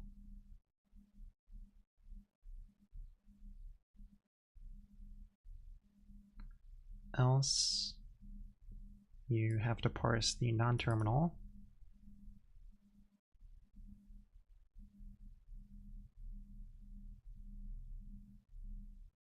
So he really just generalized it. And here he has a nice little diagram for us. So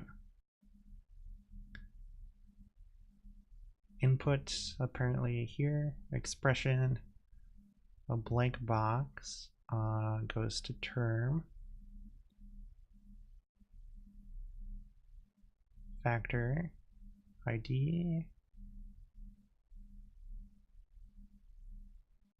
So then, okay, he's saying if you get a parenthesis following an ID, that's an error.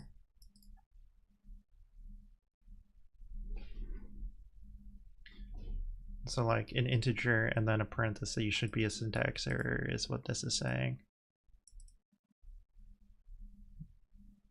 But if it's a parenthesis and not an ID, I guess, then this leads back to expression. So it expects an expression and then a terminal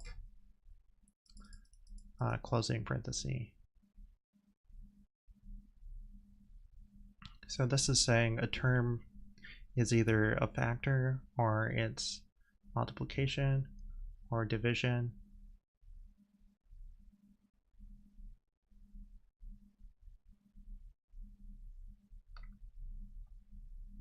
And I take it he's representing these as a list, right? So that's the terminator of the list. All right, this one, it's a list of plus and minus, and then the terminator.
So I don't really see how he got it this general though.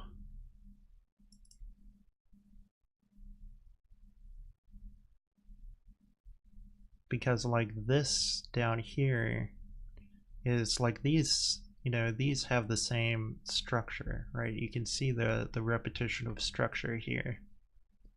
But this has a different structure.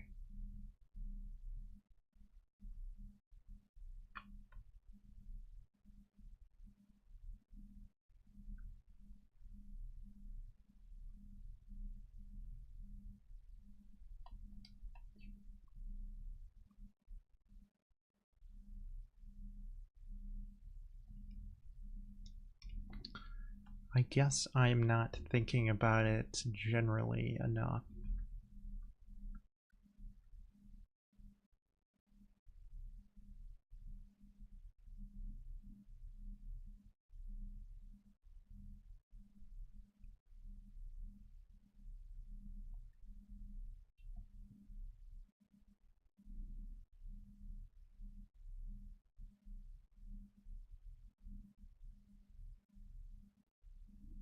So let me go in Milton again and write some patterns that we recognize, right? So I don't know, where's a good spot? Let's just put it over here. So one of the things is we need to have like a chain of precedence levels. So like to parse an expression, we need to have some data structure that's like a list of precedence levels. So basically just like a buffer, like a stretchy buffer, right? And so like index 0 will be precedence level 0. This will be level 1, this is level 2, right? And then these are going to be pointers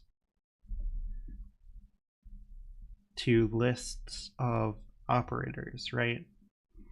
And then to parse them, basically what you do is you say like, you know, parsing an expression, you say like,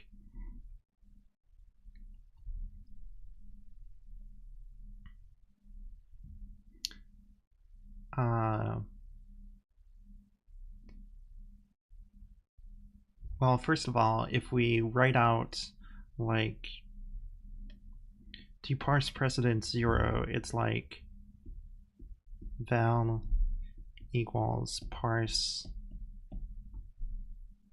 p, which is just going to be shorthand for precedence, plus 1. And then it's like handle, you know, dot dot dot, handle all the different cases for this precedence level.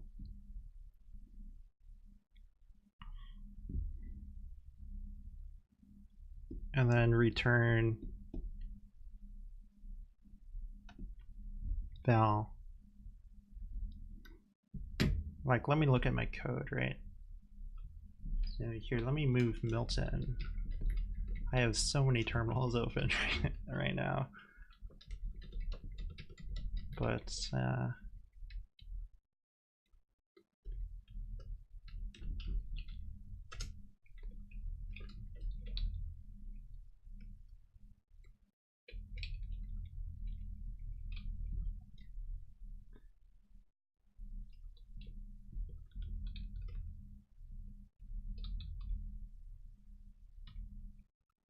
right, so like you parse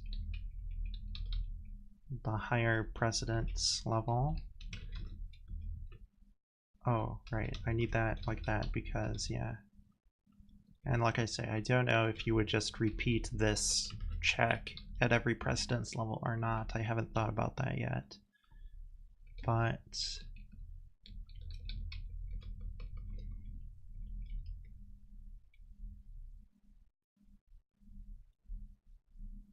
you can see the repeated structure within the actual handling, of course.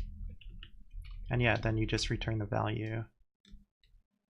So that's how you handle all the different precedence levels.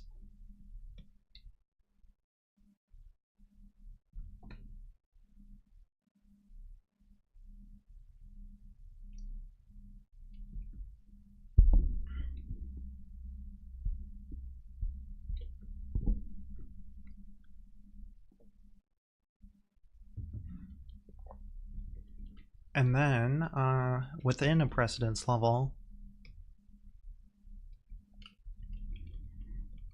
the difference between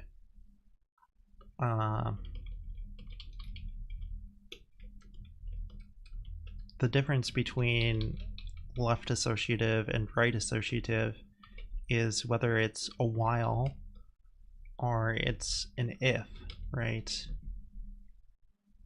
So like a good example here is Parse Precedence 3, right? So I think this is the same exact structure as like Parse Precedence 1, but the difference is it's an if instead of a while because it's right associative. So let's just confirm that. We have a node.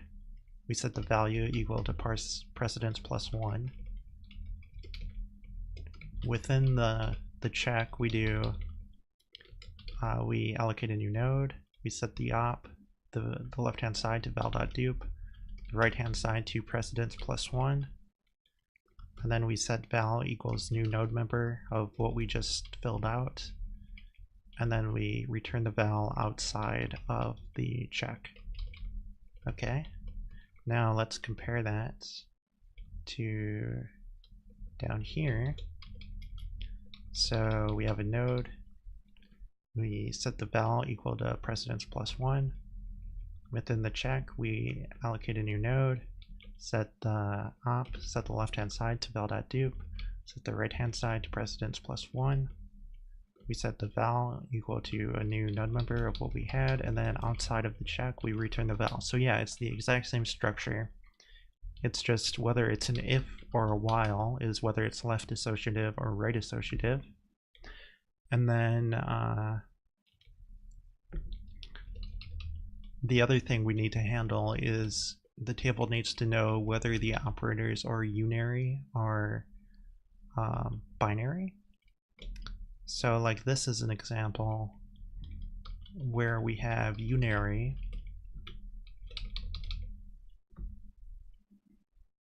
and we can see it's a little bit different in that the way I'm doing it, at least, I need to do this rollback stuff, which would maybe be simplified if I change when I grab the next token. Because like I say, I saw Pair, the way Pair does it, he doesn't do the next token right here. He does it like inside token int, for example. So if I changed up how I did that, that might simplify this structure here and make it more isomorphic with the others. But inside here, the difference is that you need to set the type. The left-hand side gets set to null.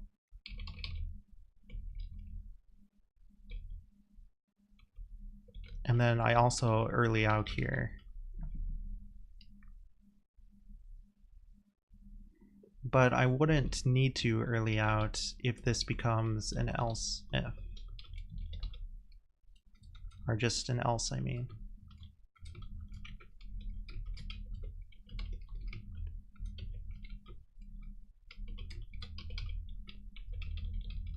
Right, that makes the structure more isomorphic with the others.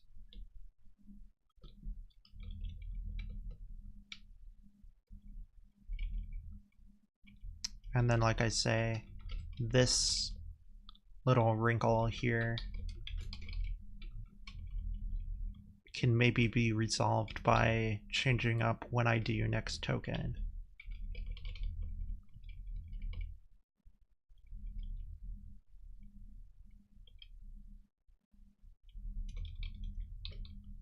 So if I resolve that by changing when I do next token, then the only difference between parsing unaries and binaries is just literally in here you need to set the type in the left hand side to null. Right, that would be the only difference between the two.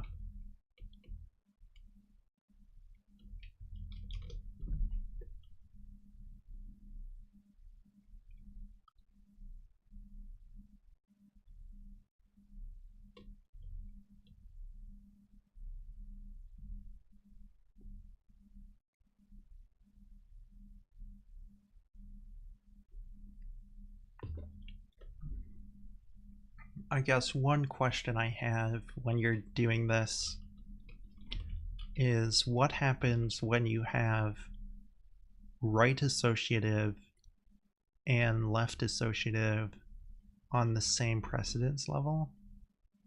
Which order do you parse them in? Maybe you just can't have that. Maybe you need to split them into different precedence levels.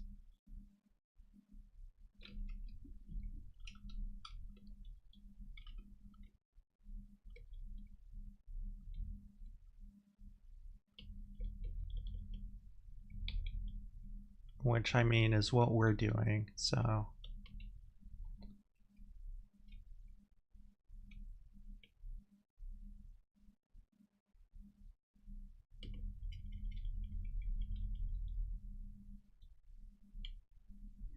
But yeah, basically the tables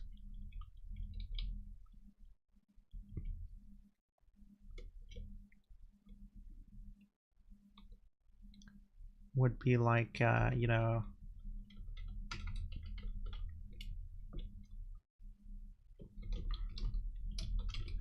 precedence 1, the list of tokens would be like, and like I'm just making this up, but you know, we're just kind of taking a look at what the structure would be like, right? You need to specify the precedence, the tokens, and then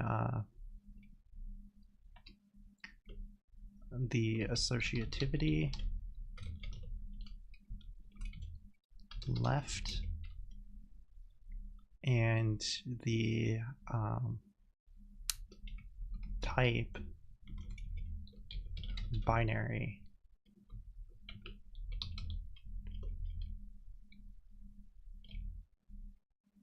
Like the operator type.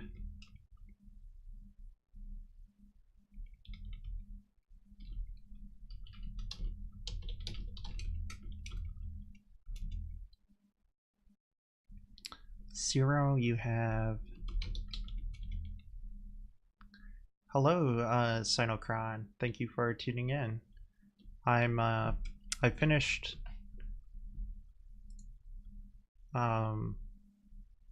all the homework for day 2 of Ion, the Bitwise pairs project. And I'm doing the extra credit. I did these two, and I'm thinking about how you factor out repetitive structure to do like table-driven parsing. So like precedence 0,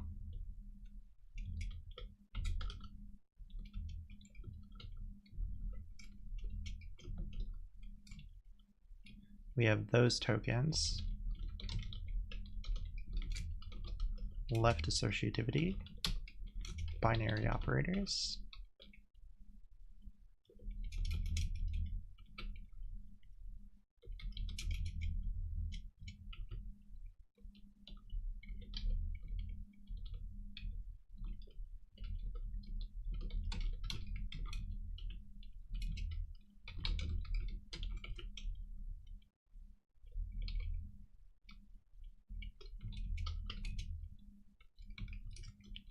just 2 tokens there.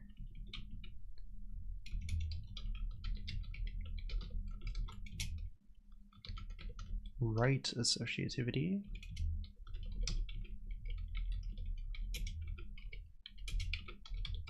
And those are unary.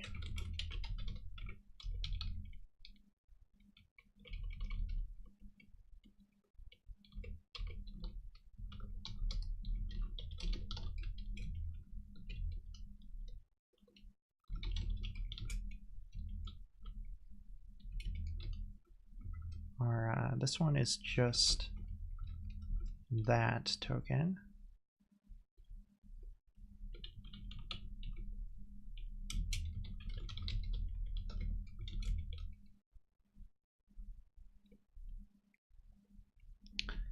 And the associativity is right type binary.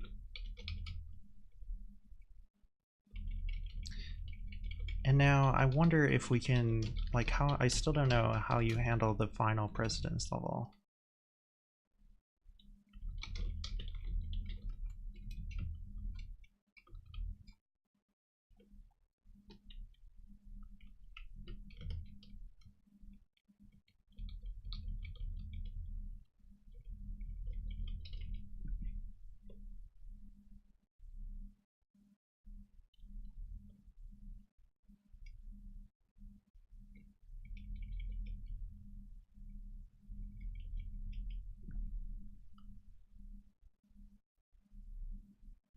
Because that doesn't follow the same structure.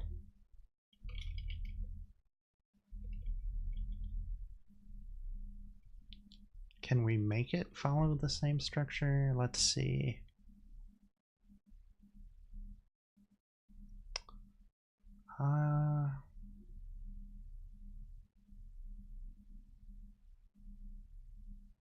It doesn't look like it.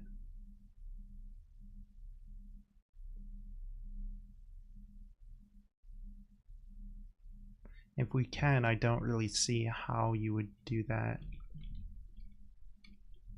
I feel like the base precedence level or the highest precedence level needs to be like hard-coded. But the lower ones you can automate with the table. You can drive the lower ones with the table.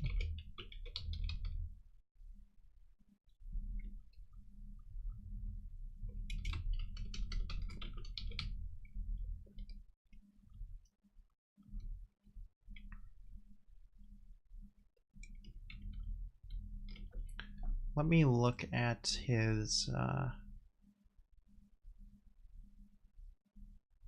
book here more.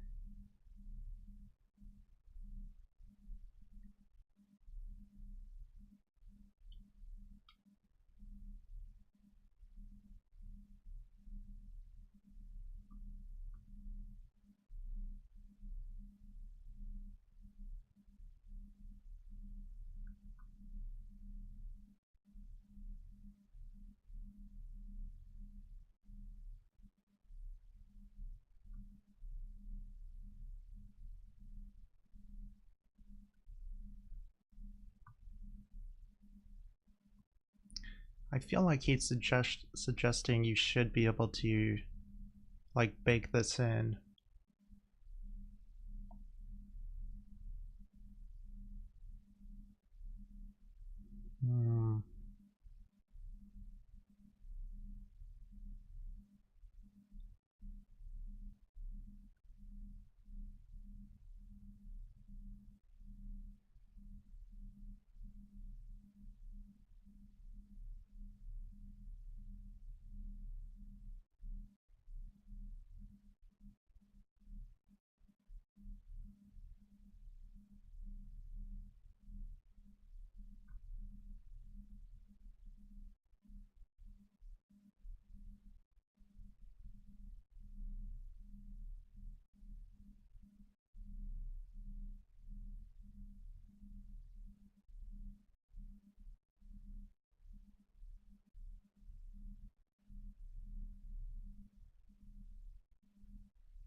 I feel like it maybe has something to do what he's calling terminal and non-terminal symbols.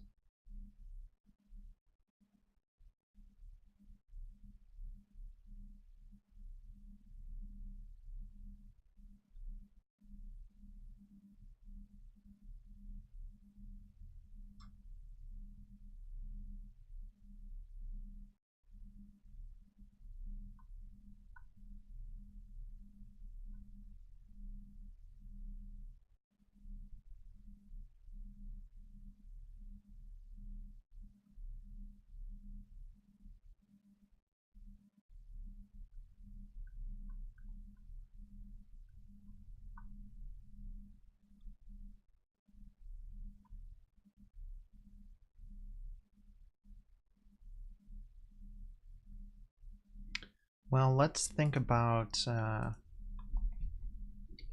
would you do this much, I guess. So assume we have a table with this information in it.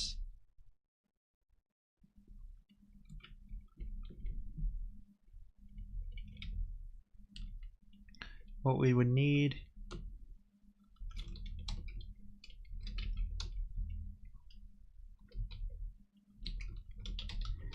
is like a parse generic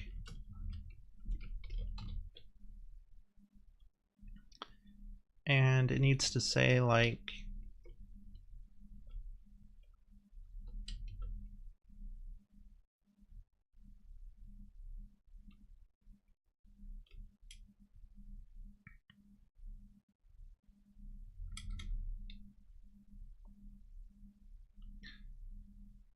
I guess you just want to start at precedence 0 and say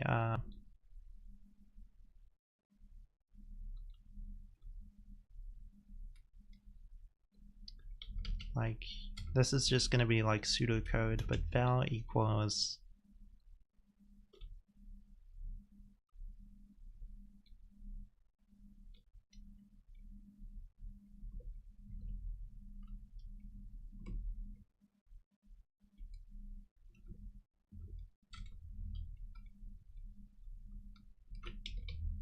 let's have this take in a number, right? The precedence level.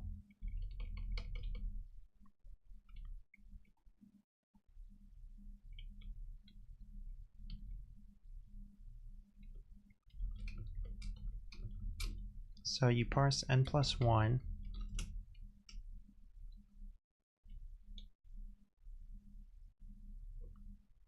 And then you say like if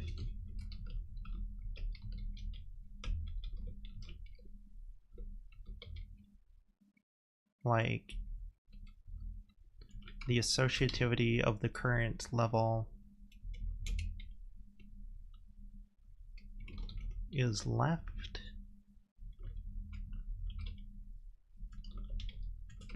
and then this is if it's right.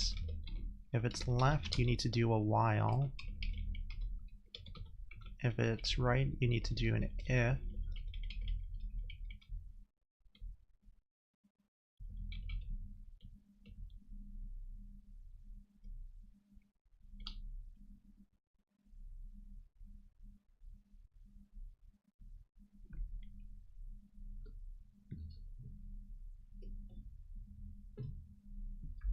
But they have the same body.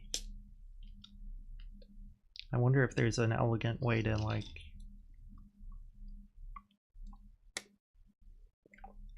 factor that out.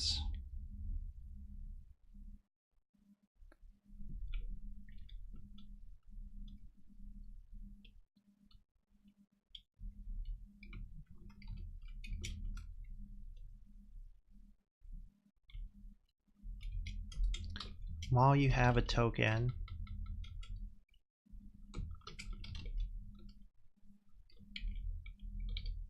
and that just means it's a token within the table you're currently on.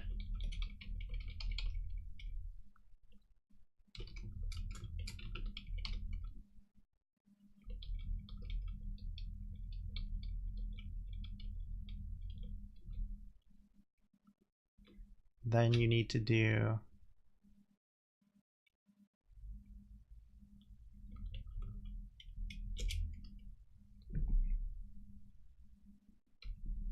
like make node id val parse n+1.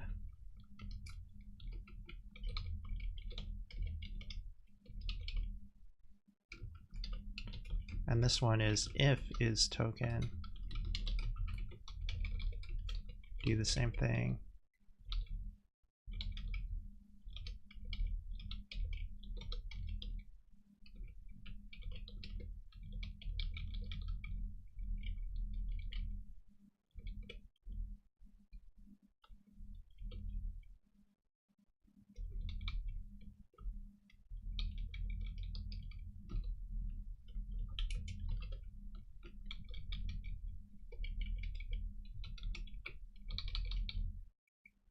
But that's if it's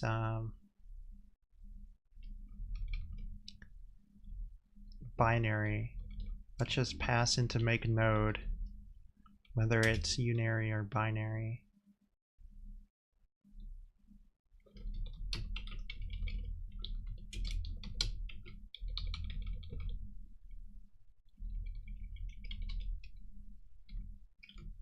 And then like node member make node takes an op. It takes a left-hand side, a right-hand side, a type. And again, this is just pseudocode to kind of flesh out what I'm thinking.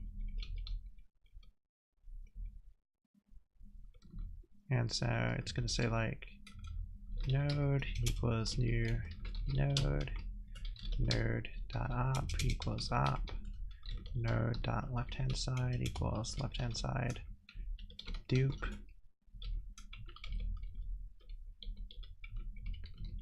node.right-hand side equals right-hand side,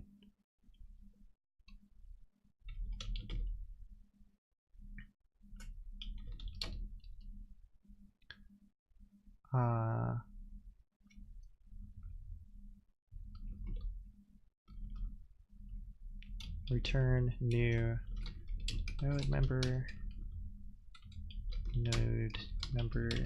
dot node node,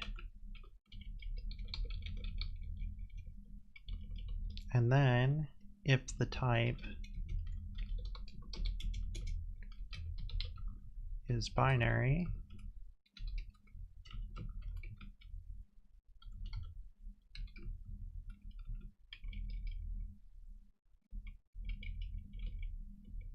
so what was the total difference between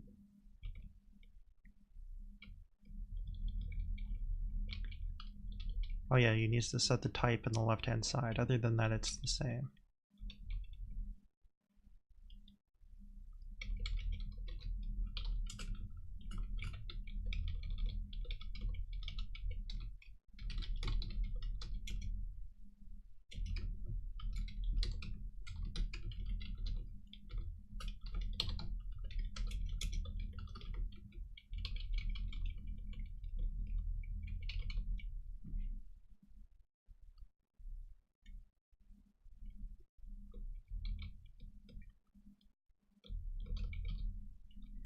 But yeah, that's the parse generic, and then you have a table that provides all this information.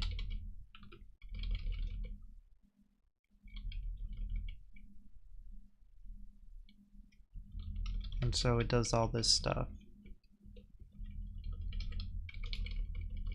But then how do you hit the base case if it's not in the table?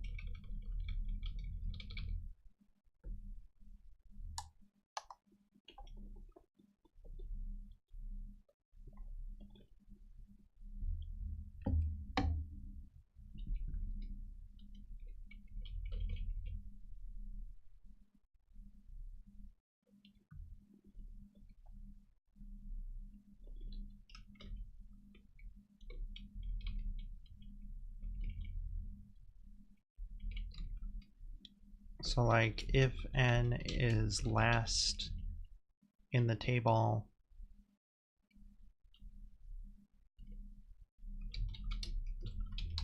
parse base, basically. And then parse base is my parse precedence for. Like this, it would literally be this. Except that the parse expression stuff would call the generic parse.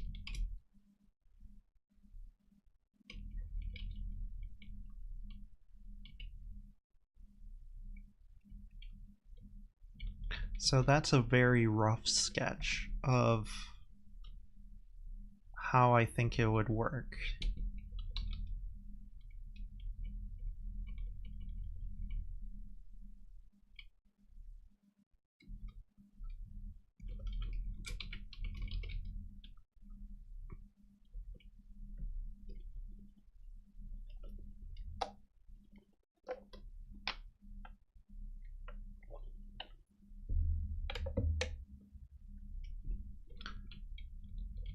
So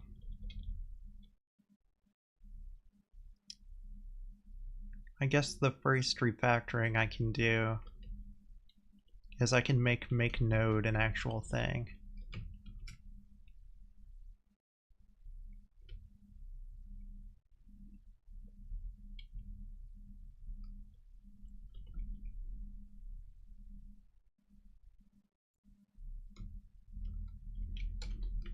I mean, I could make it a constructor even of node member.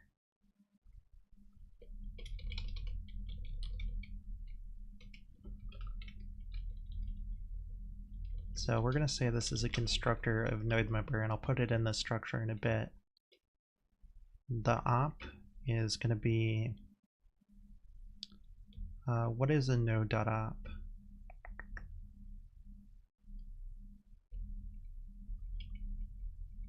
A string.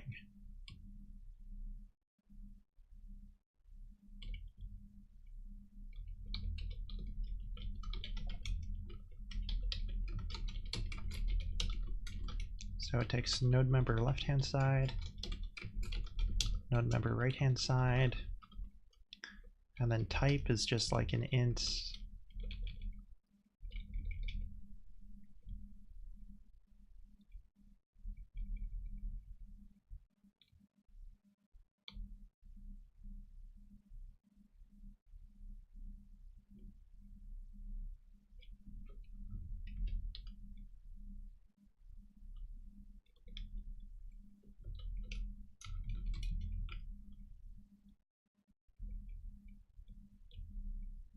So we're going to say auto node equals new node.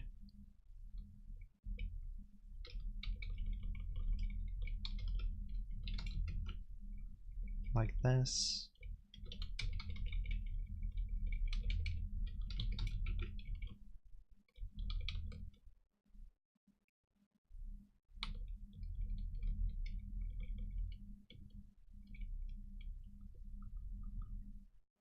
We're going to set the op to op.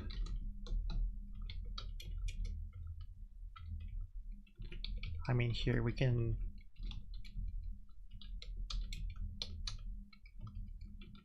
construct it like that, I believe.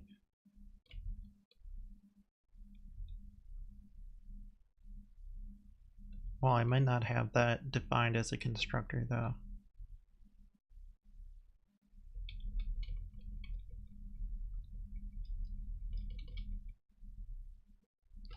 So we might need to add a constructor there, but we can do that.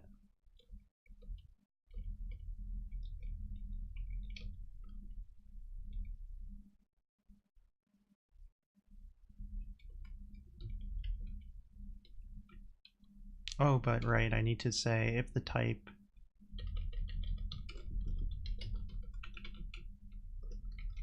is binary,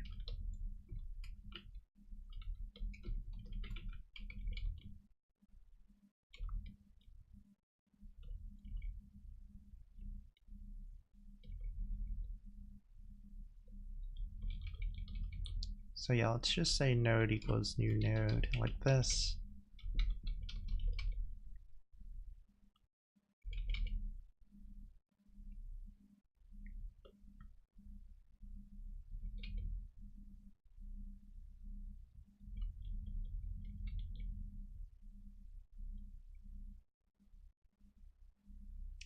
No, I'm not forgetting the ternary operator. Pear said not to do that in the, or he didn't say to do that in the exercise. This is, I'm not like implementing ion, I'm just doing the homework of day 2. And the exercise is implement an expression parser for a simple arithmetic language.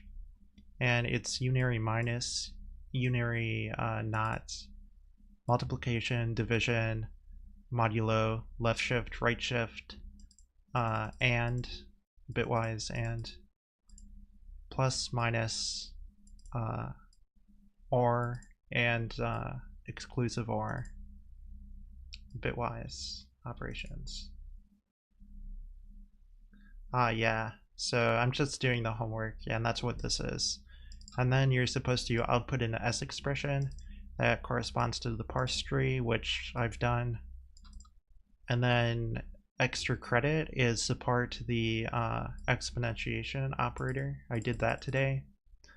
Then you're supposed to support parenthesized expressions, so I did that today. And now we're doing this one right here, which is factor out the repetitive structure and drive the parsing by a table.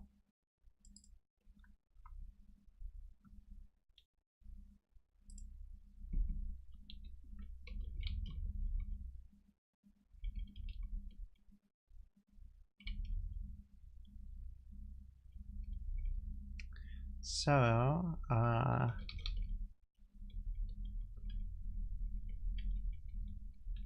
yeah, we set the right-hand side equal to right-hand side, return the new node member. We don't need to return it if it's a constructor.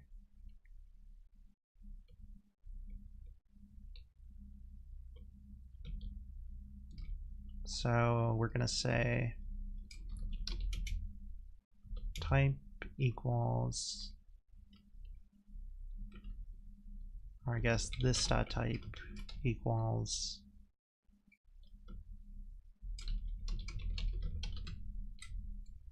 node.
Okay, so node, I can just have this be this dot node.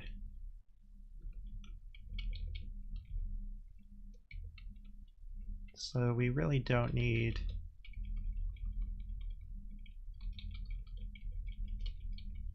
this.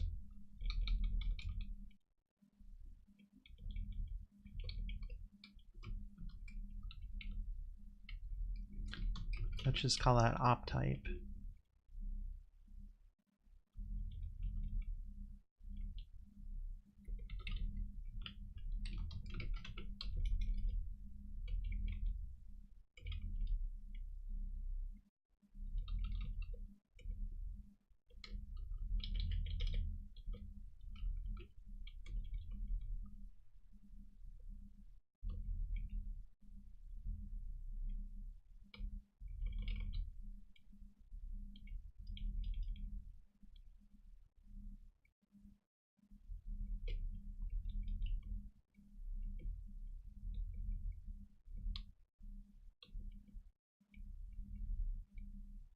Okay, so now we can take away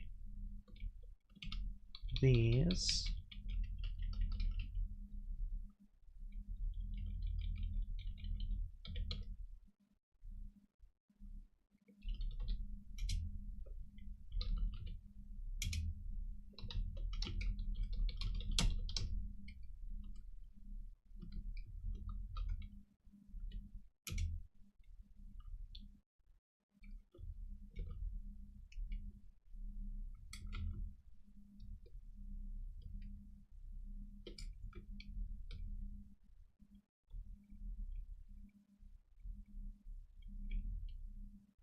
Did I specify the associativity in that? I might have forgotten some stuff.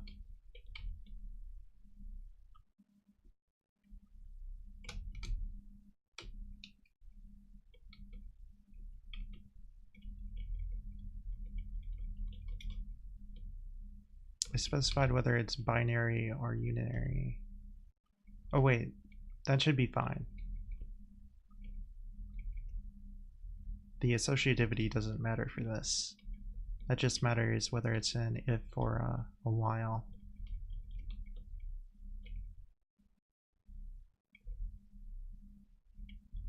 So this is binary.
Now parse precedence 1, same thing.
I need to change this a little bit.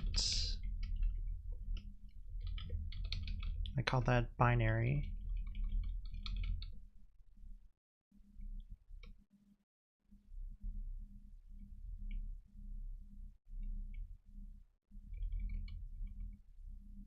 I guess Node already has an enum for this technically. Maybe we should just reuse that.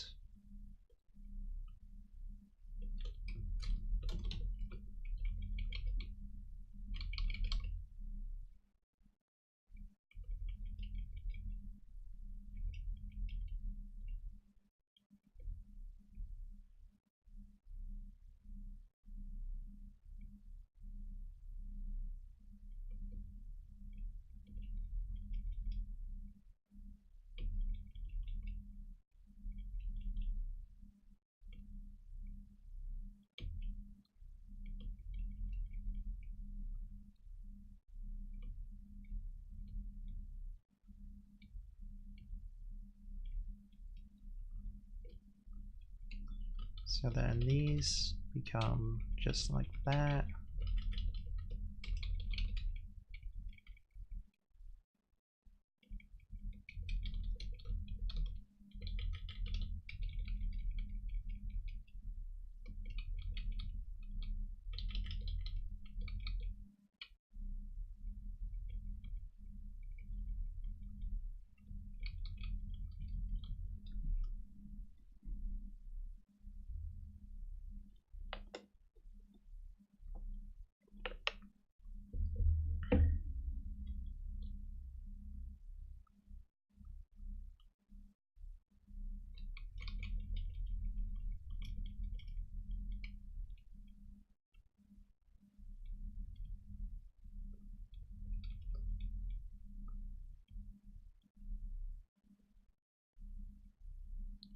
So I believe that should be good.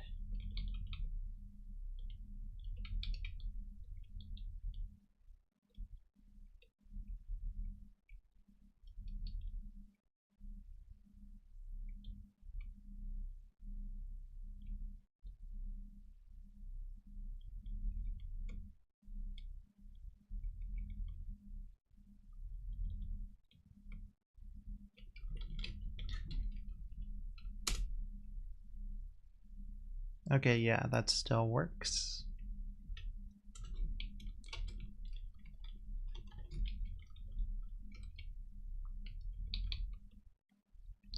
Next thing I want to do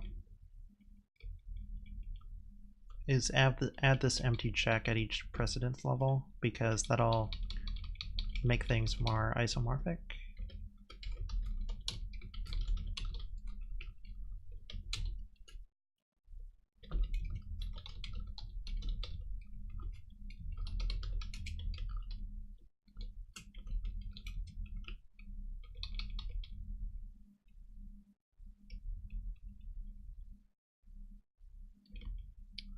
Precedence 2 we can't do yet because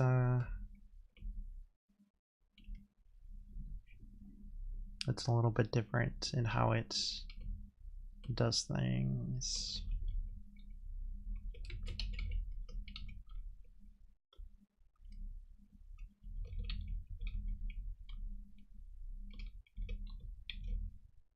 And I think we'll resolve that by changing when we do next token.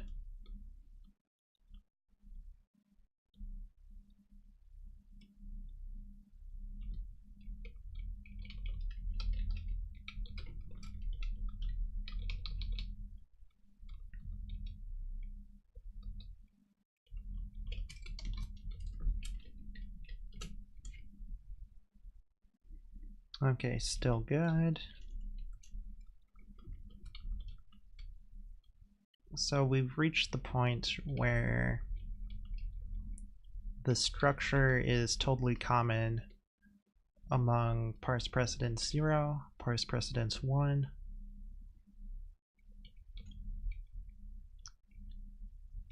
and Parse Precedence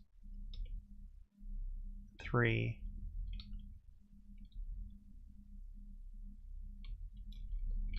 Precedents 2 and 4 are still giving me trouble.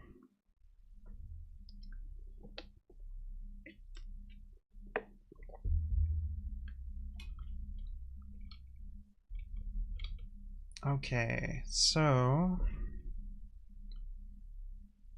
in order to not have to do this temporary and rolling back, we need to change when we do next token.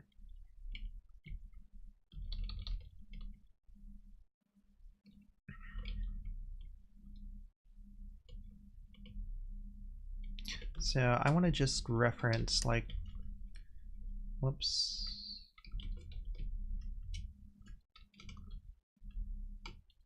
Okay, here's pair stuff. I want to see when is he doing next token.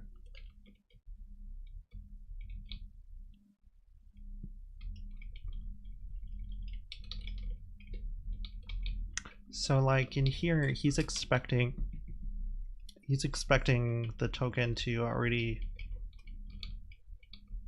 be what we're parsing.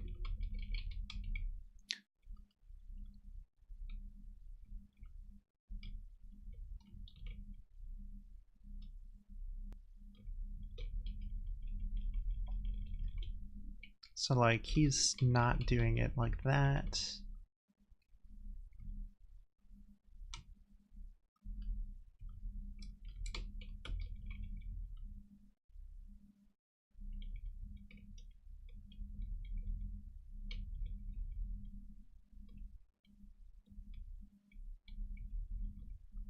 But otherwise it's the same. What about in expression base?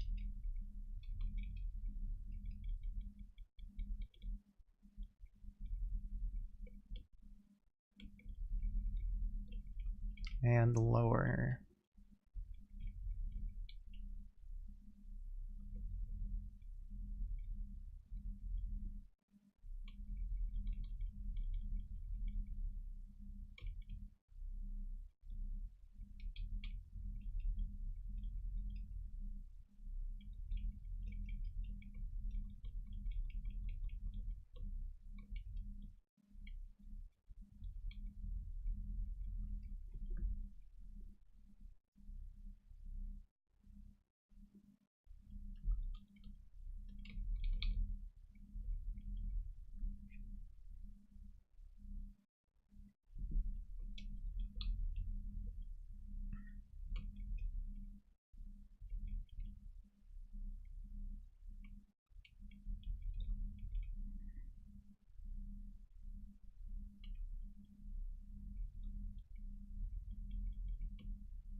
So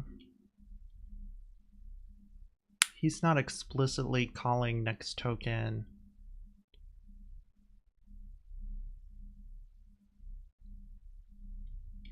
Which means it must be like when he does match token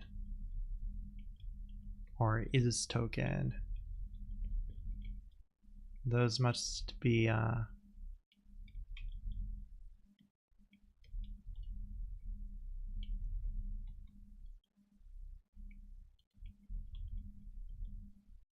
parsing the token.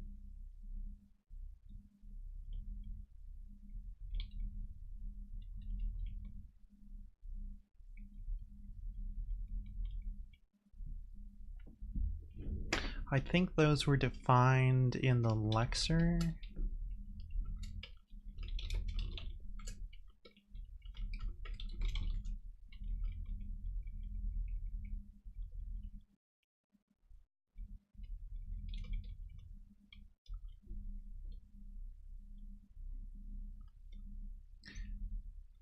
Match token does do a next token, but it starts out doing an is token.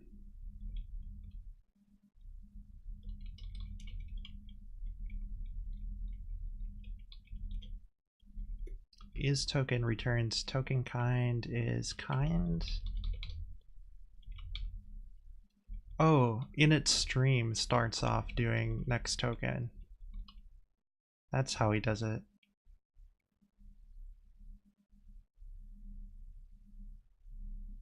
Okay, that's reasonable enough.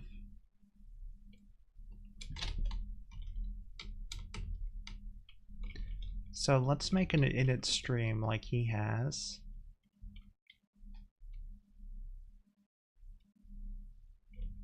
I'll put that after the lecture.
So I think when we do that, we don't have to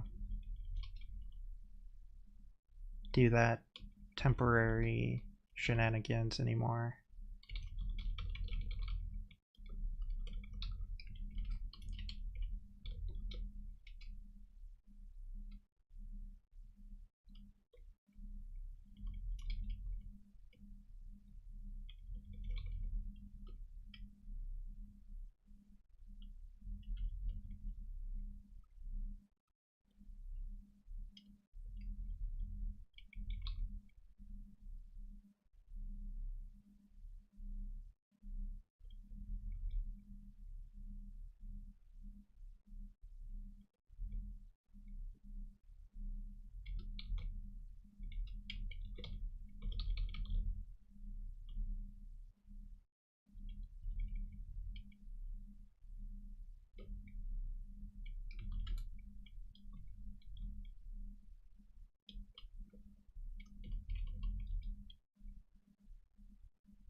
Okay, if we do it like this,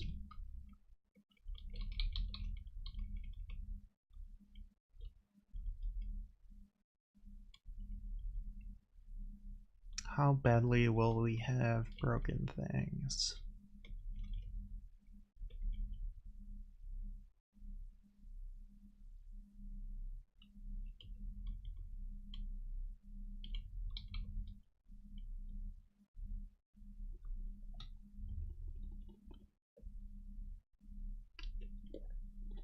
One thing is, if it's unary,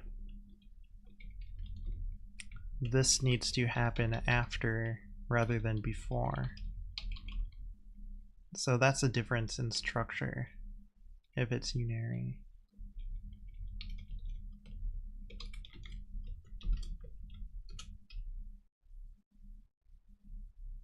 $218.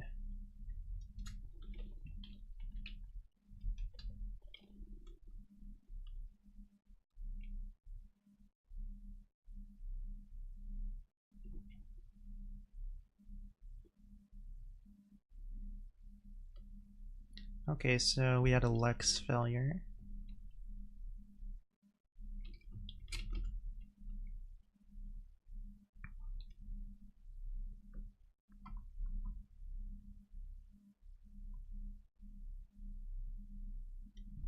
should maybe print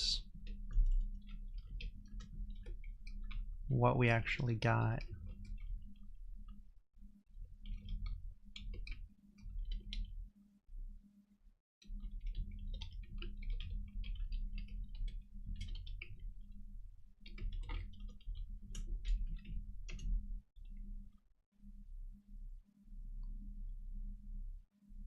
Okay, it asserted on 1, 2, 3, 4, 5.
It looked like it had an empty token there.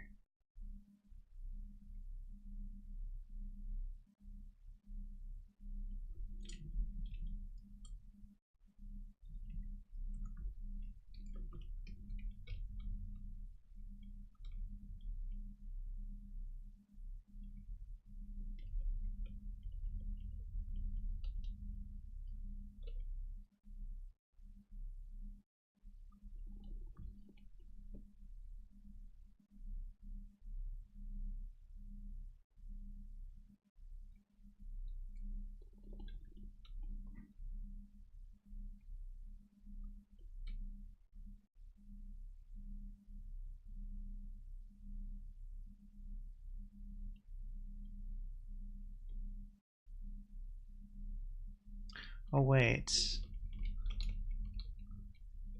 So I believe what's going on here is because init stream does next token, when we're doing assert tokens, now the next token should actually happen after the assert, not before it.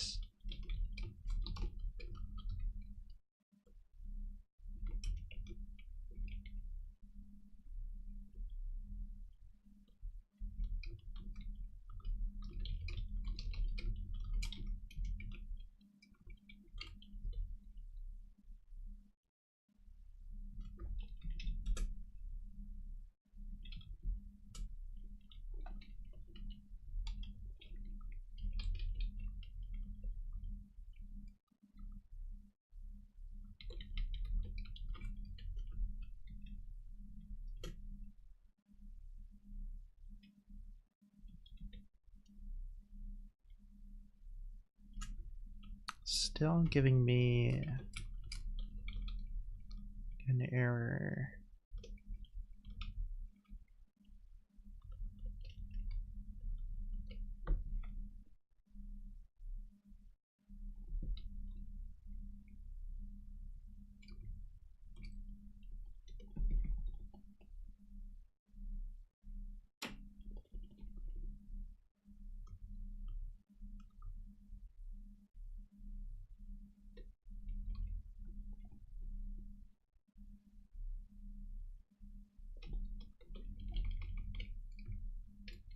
Oh, I didn't do init stream here.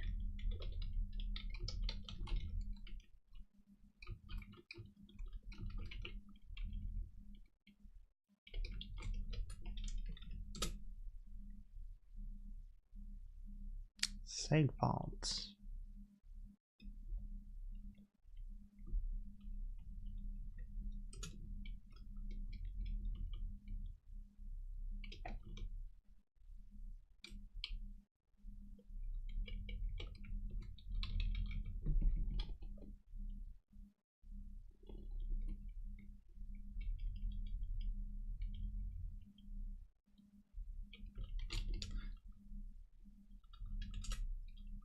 Let's just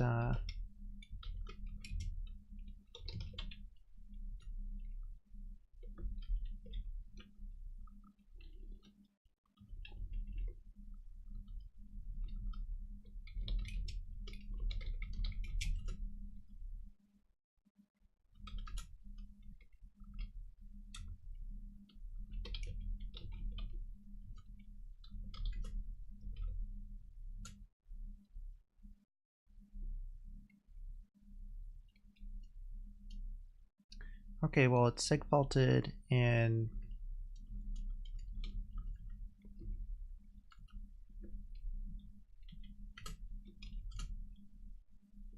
parsing precedence.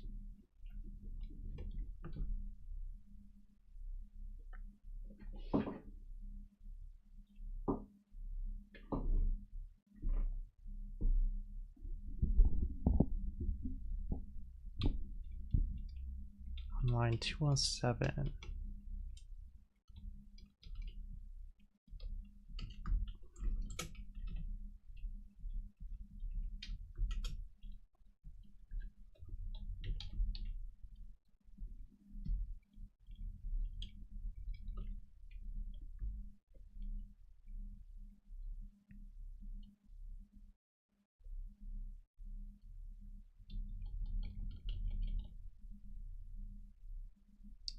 So what is the issue there?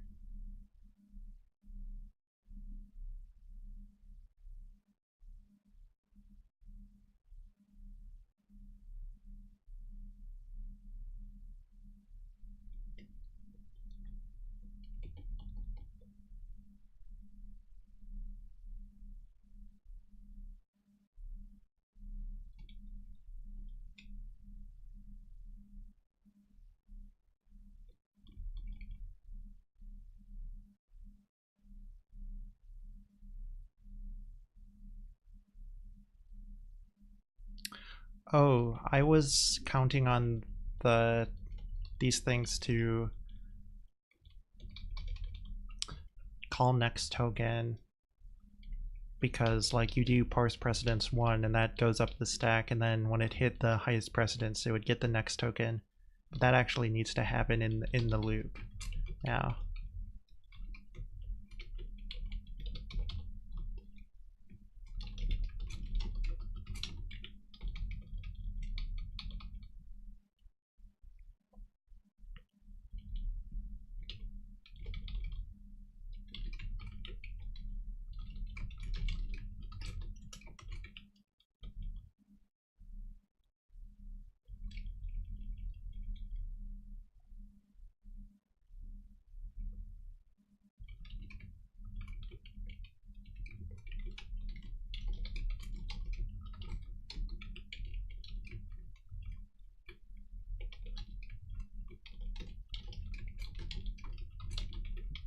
We could factor out that next token, but I'm writing like this to keep it isomorphic with the others, at least as much as possible.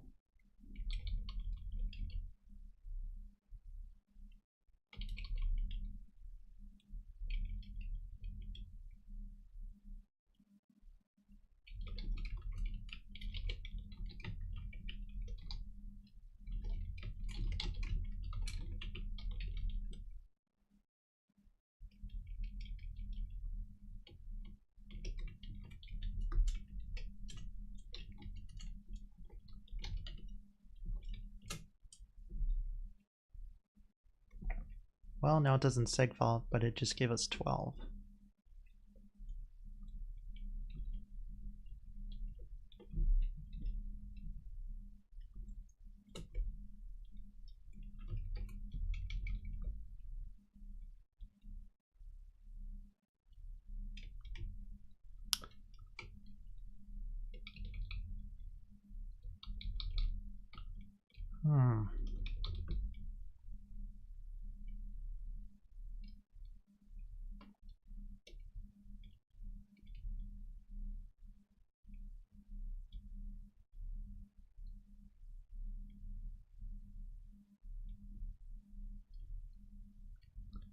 So the first thing that happens is it hits token int. Then it does next token, returns down.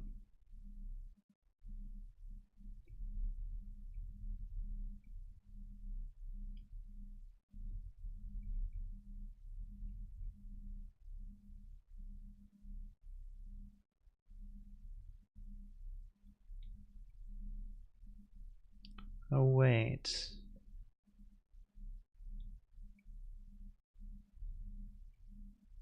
We don't want next token to happen in this case.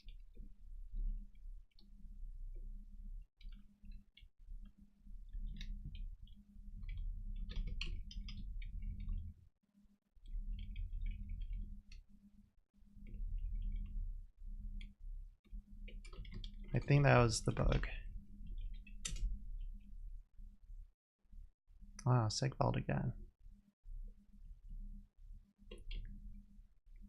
Well, I think I'm gonna call it there though. I need to stop for the night, so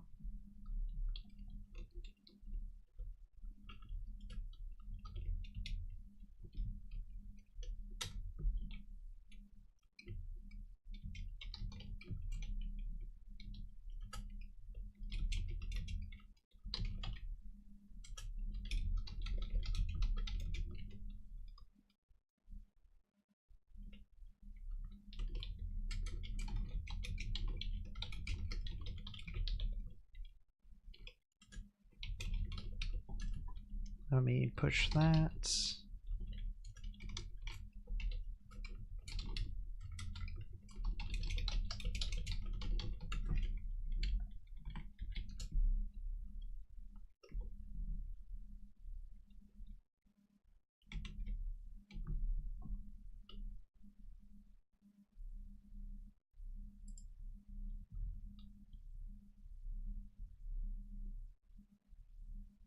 Yeah, so there's my latest work. We still don't have the table stuff figured out, but we're making progress on it. So next time we'll hopefully get that figured out and think about the last extra credit, and then we can move on to the day 3 homework. So, and I don't think he's assigned new homework since then. Let me see here.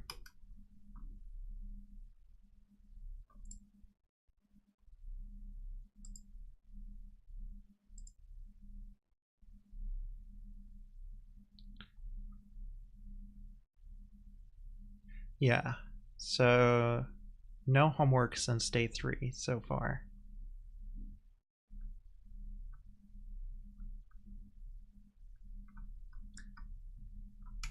Anyway, I'll see you guys next time. Thanks for watching and stay risky.